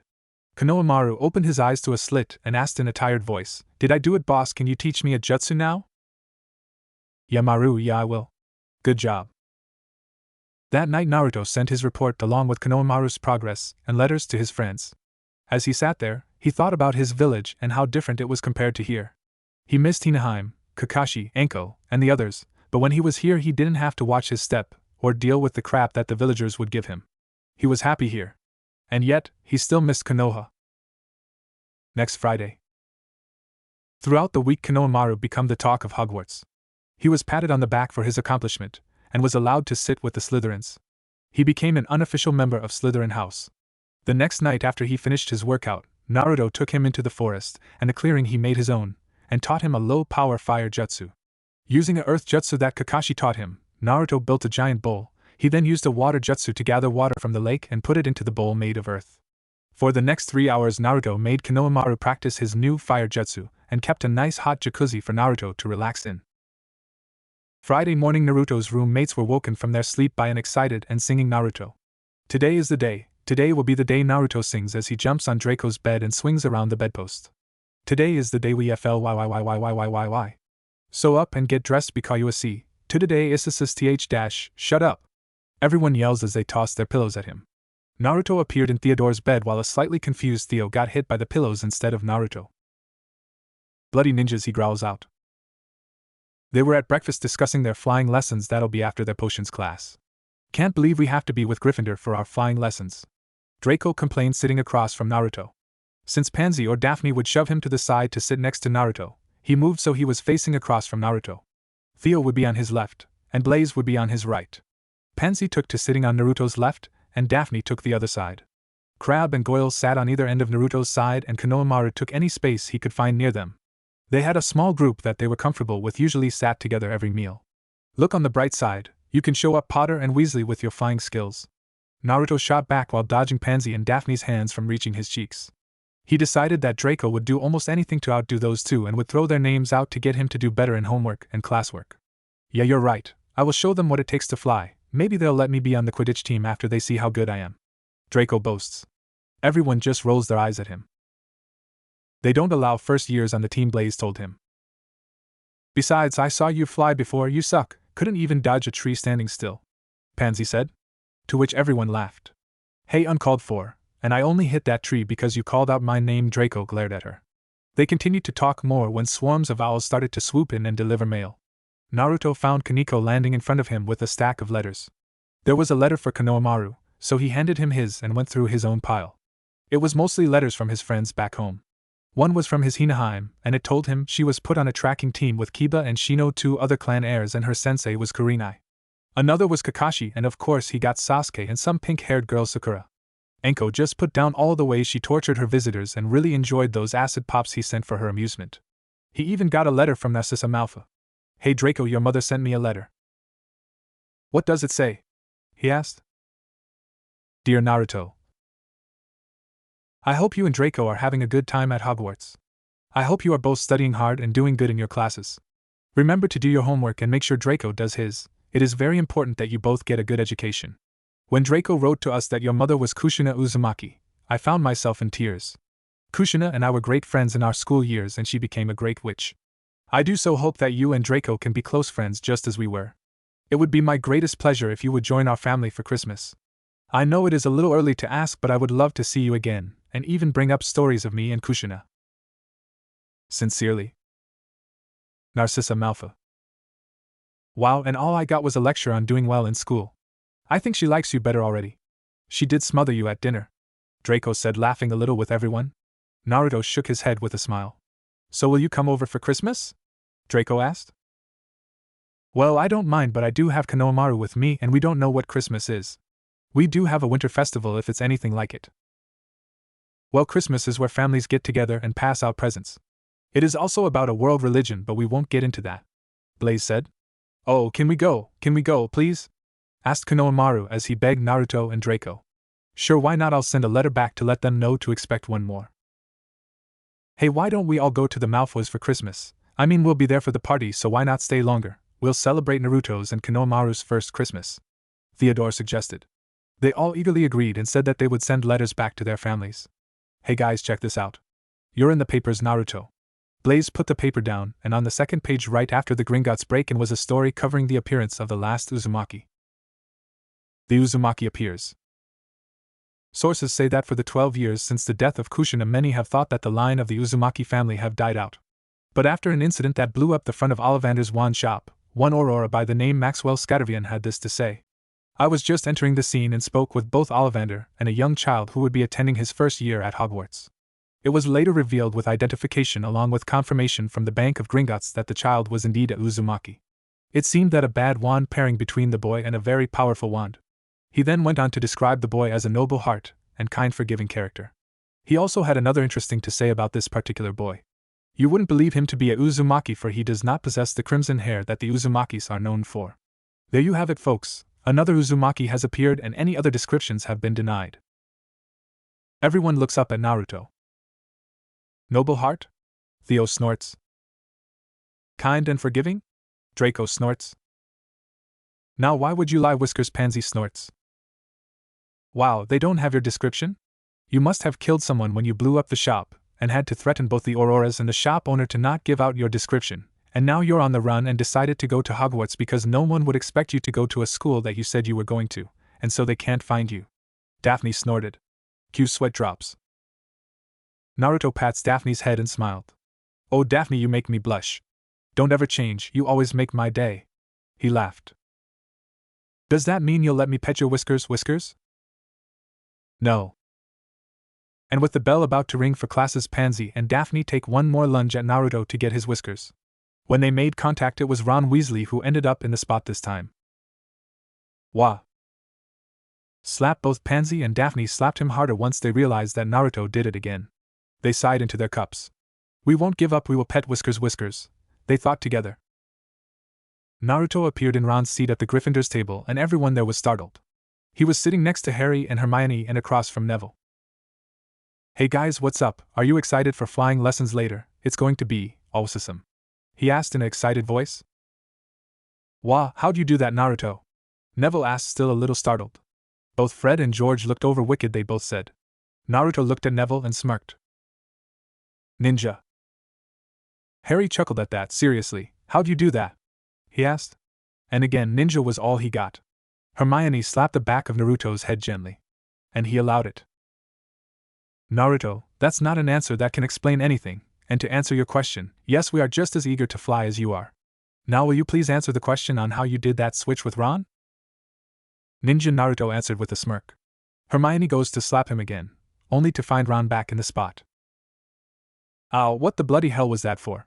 Hermione huffs and gets up to head to class. Both twins were laughing at what Naruto did. Why'd she hit me? Ron asked, still dazed from the switch. Both Neville and Harry laughed. Let's go, we don't want to be late for Snape's class, Professor Neville said. What? It's Professor Snape, Neville said, smiling. As everyone entered the potions classroom, Hermione rushed and pushed people out of the way and even shoulder-checked Goyle and sat next to Naruto. She would not fail another potion again, and since Naruto knew how to properly make the potions, he would be her partner. When Snape entered the classroom, he forced Hermione to move back to her original seat. With her head down she moved, but not before throwing Professor Snape a heated glare. They were working on their potions and Hermione continued to ask Naruto for help to perfect her potion. He of course helped her when she asked, along with Draco, Theodore, and Pansy and Daphne. During the class, Snape kept awarding Naruto points for his house and taking it away from Gryffindors. By the end of class, Once again only Naruto got his potion perfected, and those helped were getting closer to getting it right. Hermione was beside herself trying again to figure out what went wrong. You didn't stir the water once before adding your ingredients, Naruto told her. She wrote it down and waited for him to give his potion to Snape, earning another 40 points.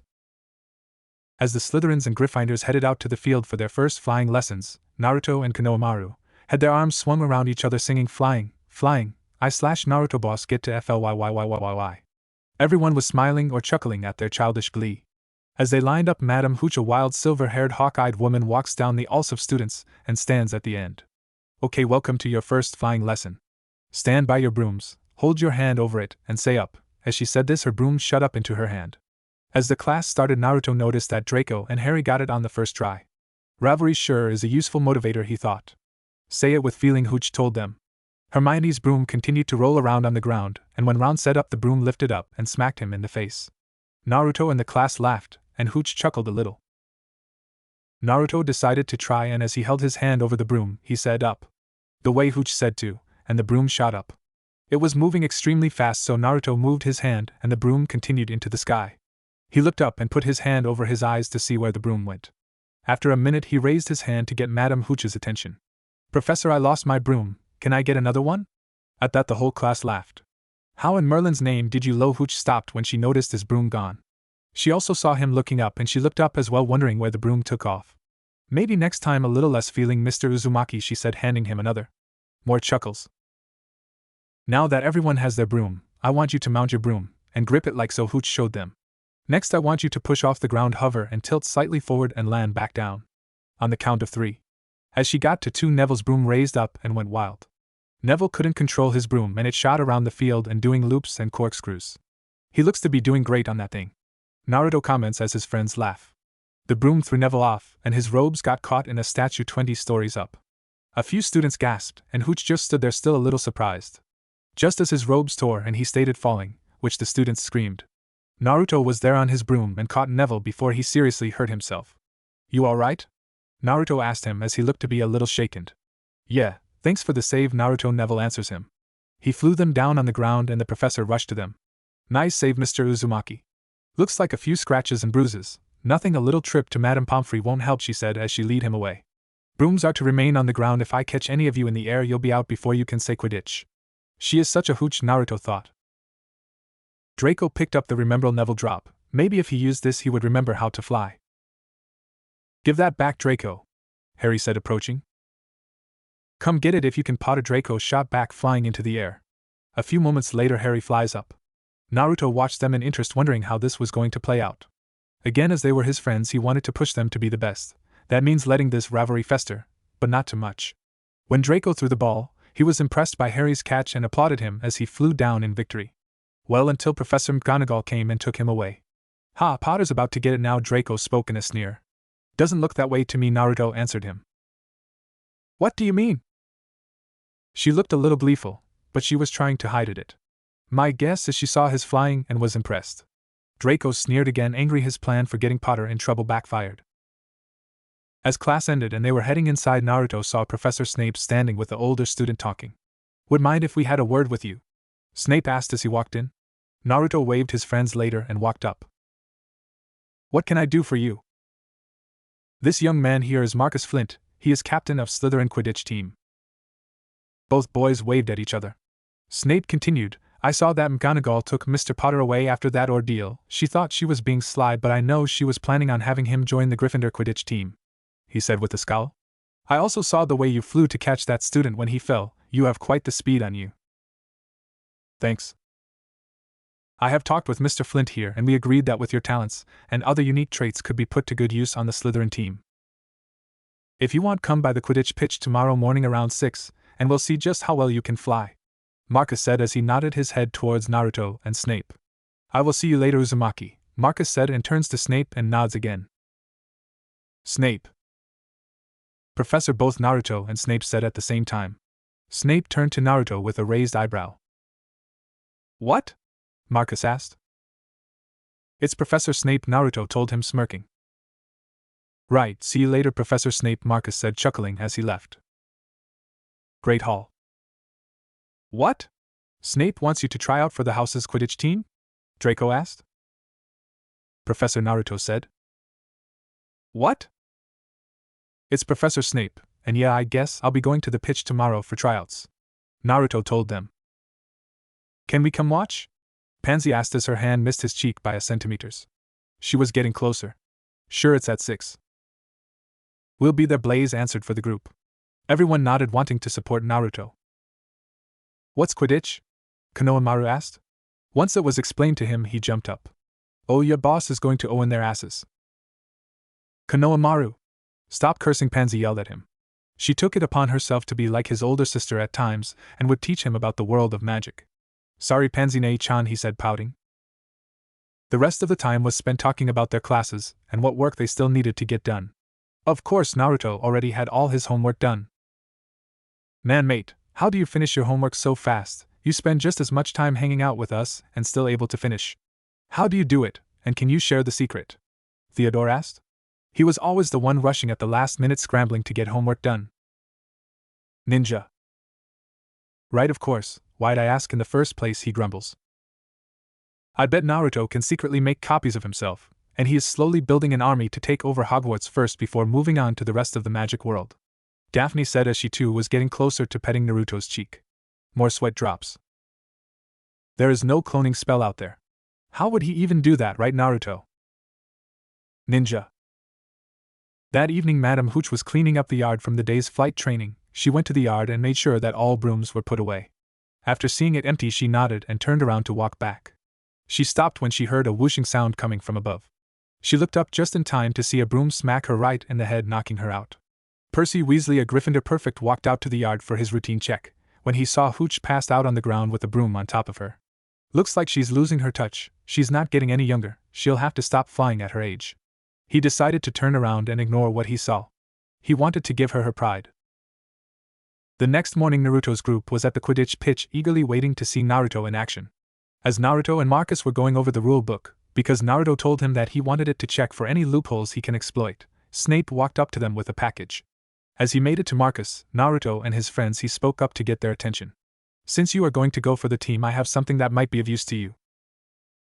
Is it ramen? Because ramen is the most useful thing to me. Please be ramen. Naruto asked with a, I'm innocent but want to be a pain in your ass anyway look. Everyone's sweat drops. I think Daphne's wearing off on him, Theodore whispers to the others. They all nodded. No, it's not ramen. It's for your Quidditch tryouts. Now if you don't want this, I'll just take back to storage? No, no. I want it, give it please, Naruto begged, opening and closing his hands in front of him. They all chuckled at him, and Pansy and Daphne giggled at his cute pouty face. Snape hands him the package, and he tears it apart to see what's inside. Once opened, he saw a broom that was beautifully designed. What kind of broomstick is that? Draco asked, never seeing it before. Is it one of the new ones? I've never seen it, Marcus. Oh, that looks awesome. Konohamaru. Naruto's going to look like a flaming angel coming down to strike down his enemies, and then he'll hide the bodies so no one knows where they'll be hidden. Daphne says as everyone looks at her. They all sighed. Good old Daphne. Snape looks a little disturbed by her. The company that makes these brooms said that this is one of their new prototypes, and would be honored if Lord Uzumaki would use it. It's called a firebolt. Snape told them, smirking at Naruto's face when he said Lord. Ah, the looks of horror on young students' faces. Merlin's beard, get on that thing and show us what you got. Marcus said, a little excited to see the broom and Naruto in action. Naruto takes off and they watch him fly around the pitch. They were slack-jawed when they watched him. Even Snape was impressed by the speed to which he was going. Much faster than they were expecting. Soon Marcus had the whole team in the air and watching Naruto maneuver around them like they were mere amateurs. He would swoop around them, stand on his broom to free up his hands. He even caught a bludger and threw it back at the beater, knocking him off his broom. He jumped over other players and landed back on his broom. They tested him on all the positions. No quaffle made it through the hoops, no keeper could block his shot. They agreed not to make him a beater, because when they had him use a target to practice, they were expecting a hard impact, not for the dumb to explode in a shower if with splinters. He could kill someone. They all grinned at that, but Snape shot them down. And the way he caught the snitch was impressive. He once jumped off his broom, dove through a hoop while spinning, caught the snitch and landed back on the broom. Once practice was over, Marcus and Naruto landed back on the ground with the others. Bloody hell, that was some flying, Marcus said. Brilliant, Blaze. Bloody ninja skills, Theodore. We're so going to win, Draco. AoE. Konohamaru. Naruto's going to be the best Quidditch player in Hogwarts history, yeah. Pansy. Very impressive, Mr. Uzumaki. I do believe you would make a fine addition to the team. Snape. I was right, he will kill someone. Guess we'll have to help him hide all the bodies he leaves behind. Can't have our future best player arrested just because he was playing at his best. Daphne. Everyone decided it was too much to answer her, they just sighed. Marcus walks up to Naruto. Well, welcome to the team. Seeing you fly, I don't think we'll have a problem placing you anywhere. I think right now you can be our seeker. I heard what was going to make Potter. At that name Draco growls, Potter. Marcus paused and then continued. As I was saying, what was going to make Potter their seeker, so let's give them a seeker as well.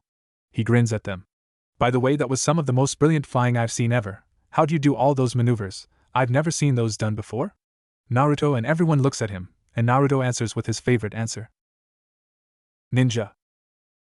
A few more days passed and Naruto would add Quidditch practice in his schedule, and continued with Konohamaru's and his own ninja training. He loved flying and would take Konohamaru up and fly around with him, cheering and yelling out, "This is awesome. I wish I could be a wizard, just so I can fly." Naruto would continue going to his clearing to practice his destructive jutsus, and would relax until he was ready to head back. One night as he was heading into the forest to train, he ran into Hagrid heading in as well. "Hey Hagrid, what are you up to?" "Naruto? What are you doing out here? It's curfew, shouldn't you be dreaming by now?" "Dumbledore has given me permission to be out past curfew so I can train my more flash techniques in the forest." "Well, I'll be. You think I could watch you for a bit? Would love to see a real-life shinobi in action?" He seemed excited asking, and Naruto thought he was an alright guy. "Sure, why not, follow me?" As they entered the clearing, Hagrid could see a lot of scorch marks and upturned ground all over the place. It seemed like an elemental came through in a tantrum. As he stayed near the edge of the clearing like Naruto asked him, he watched Naruto perform some hand signs before his eyes widened, seeing Naruto shoot fire out of his mouth. What was more amazing was the fire took the shape of a Chinese dragon made of fire, and it even roared. Naruto even performed wind-style jutsus that cut and turned logs into kindle. He did it all with just wind. It was then that Hagrid had a thought as he watched Naruto perform more outstanding feats, such as cloning himself. Cloning himself, there's no spell yet that can do that. On top of that, the wandless magic, or jutsus, he said they were more destructive than wizards' most powerful spells. These shinobis are dangerous. Wouldn't want to be on their bad side. As they separated, Naruto made it back to the Slytherin common room, seeing Draco still up sitting by the fire with a small grin on his face. "What are you grinning for, Draco?" Draco was startled by Naruto's voice. "Oh, it's you, so how was training?" Naruto grinned. "Destructive, now why are you looking so smug?" he asked.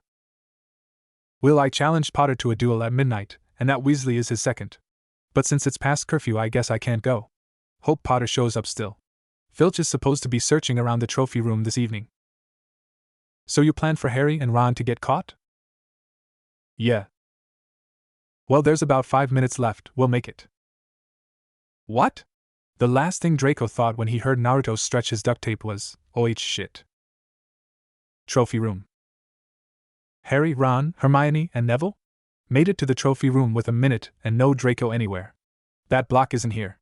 He's nothing but a coward," Ron said as he looks back at Harry. "There's still a minute left, I'm sure he'll be here."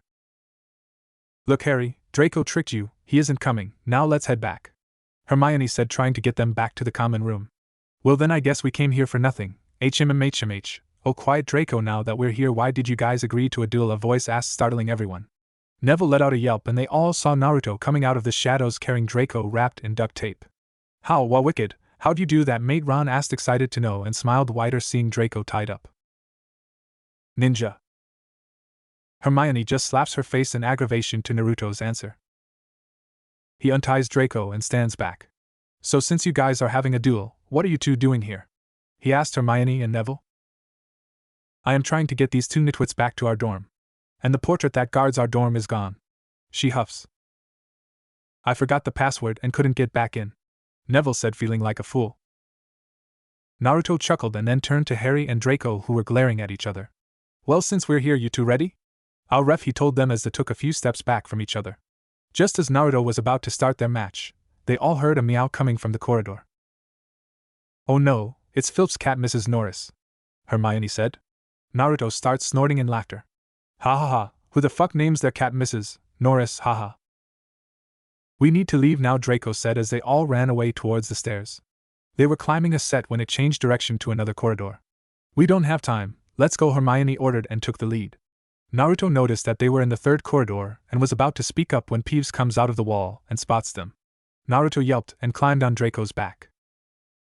Not again, Naruto, get the hell off, mate, you're fat. What the hell, did you just flick me? Pansy was right, why does it hurt so much? Draco glared at him. Yes, I did, Naruto said, trying to regain his composure. And I'm not fat, I'm a toned motherfucker who could kick your ass, so watch it. He glared back. Draco immediately backed down. Everyone watched those two with a sweat drop. Hey Peeves, how's the pranks coming along? Naruto asked the poltergeist. Peeves smiled back and spoke a little loudly. Oh, they're coming along great, soon the plans you gave me will be ready by Halloween, I can't wait. Sweet, Naruto responded, attempting to give Peeves a high five but ended up going through him and falling to the ground. Come on guys, we don't have time for this rubbish. Peeves, you need to go, you'll get us all in trouble. Ron yelled whispers. Naruto, Hermione, and Draco shook their heads at Ron, knowing what will happen next. Peeves hated when the young ones interrupted his fun, especially now when they interrupt his fun with Naruto. Since first meeting him, Peeves had enjoyed scaring Naruto, and after helping with all the pranks Naruto and the Weasley twins came up with. He greatly enjoyed when Naruto and him were able to paint the entire Transfiguration corridor orange and blue, and even the ink, quills, paper, and even Professor McGonagall orange and blue. He still didn't know how Naruto did that with the paper, ink, quills, and the professor, but he greatly enjoyed the aftermath. Best part was that no one knew who did it. Except for maybe Snape, but with no evidence couldn't say anything. The twins were in class, so they weren't accused. Naruto came to him a few days ago with a grand plan, but needed Peeves' help securing the supplies. So when this young one who was out after curfew ruining his fun, he yelled out to alert Filch. Firsties out of bed. Third corridor, firsties out of bed. They all ran past him still yelling. Great job, Weasley, now we're all going to get it because of you. Draco glared at Ron. Not me, Naruto. Why won't you get in trouble, Naruto? Neville asked as they ran. Both Draco and Naruto answered, Ninja. A slap was heard and they saw Hermione with her face in her hand again. Again, Naruto, that's not an answer. She yells at him. Well, how about this then? Dumbledore gave me permission to be out after curfew and to enter the Forbidden Forest. Everyone stops and stares at him. Really? Ron asked, aren't there dangerous creatures in there? Yeah. And you're not afraid, Neville? Nope, Ninja. Another slap. If you're not getting in trouble, why are you running then? Asked a slightly irritated Hermione. Because I am bored and not tired yet. Another slap. They heard a meow getting closer and they run to the end of the corridor. Ron tries the handle while everyone but Naruto is shaking from fear. Come on, Weasley, hurry up, Draco tells him. It's locked. Move. Hermione shoves him to the side. She pulls out her wand and points it at the door. Alohomora, she says, and the door unlocked. They run inside and shuts the door, putting an ear to the door to listen for Filch and his cat to leave. When the coast was clear, they heard Neville whimper behind them, and they all turned around to see why. They freeze when right in front of them was a sleeping three-headed dog. Everyone except for Naruto starts to step back slowly when Neville lets out a terrified squeaky fart. Naruto snorts in laughter as everyone else glares at Neville. Merlin's hairy balls, that smells. What did you eat, Longbottom? Draco said harshly. Only to cover his mouth when he realized he said it a little loudly. They turned and saw the dog awake and staring at them from 3 different angles. The next thing they did, though, Naruto would hold it over them. They all screamed like a girl, even though Hermione sounded manlier than the others. They rush out the door except for Naruto, who only tilts his head to the right. He really does have a 3-headed dog in here. Who knew? Draco ran back and dragged him out and all the way back to the Slytherin's common room. He didn't make a noise and knew where to avoid teachers on their way down. He would be really good in stealth, Naruto thought, letting himself be dragged. They made it to their rooms and got ready for bed. As they were settling down, Naruto spoke. Hey Draco? Yeah mate, he answered, getting deeper into his bed, wanting to forget tonight. Next time you shouldn't make promises you can't keep. I hate people who don't keep their word. Got it. Draco shivered with a bit of fear hearing Naruto's unheard threat. Naruto was slowly becoming his best friend, and he enjoyed his company more than any other. He didn't want to lose him over something stupid like a broken promise. Yeah mate, I promise. Good, because I'd hate to lose such a great friend, and with that said they turned over and closed their eyes. Cammy knows I hate keeping my promise. My first flashback, yay. Naruto, please promise me you won't tell anyone, they can't know you were here. a young man tells Naruto.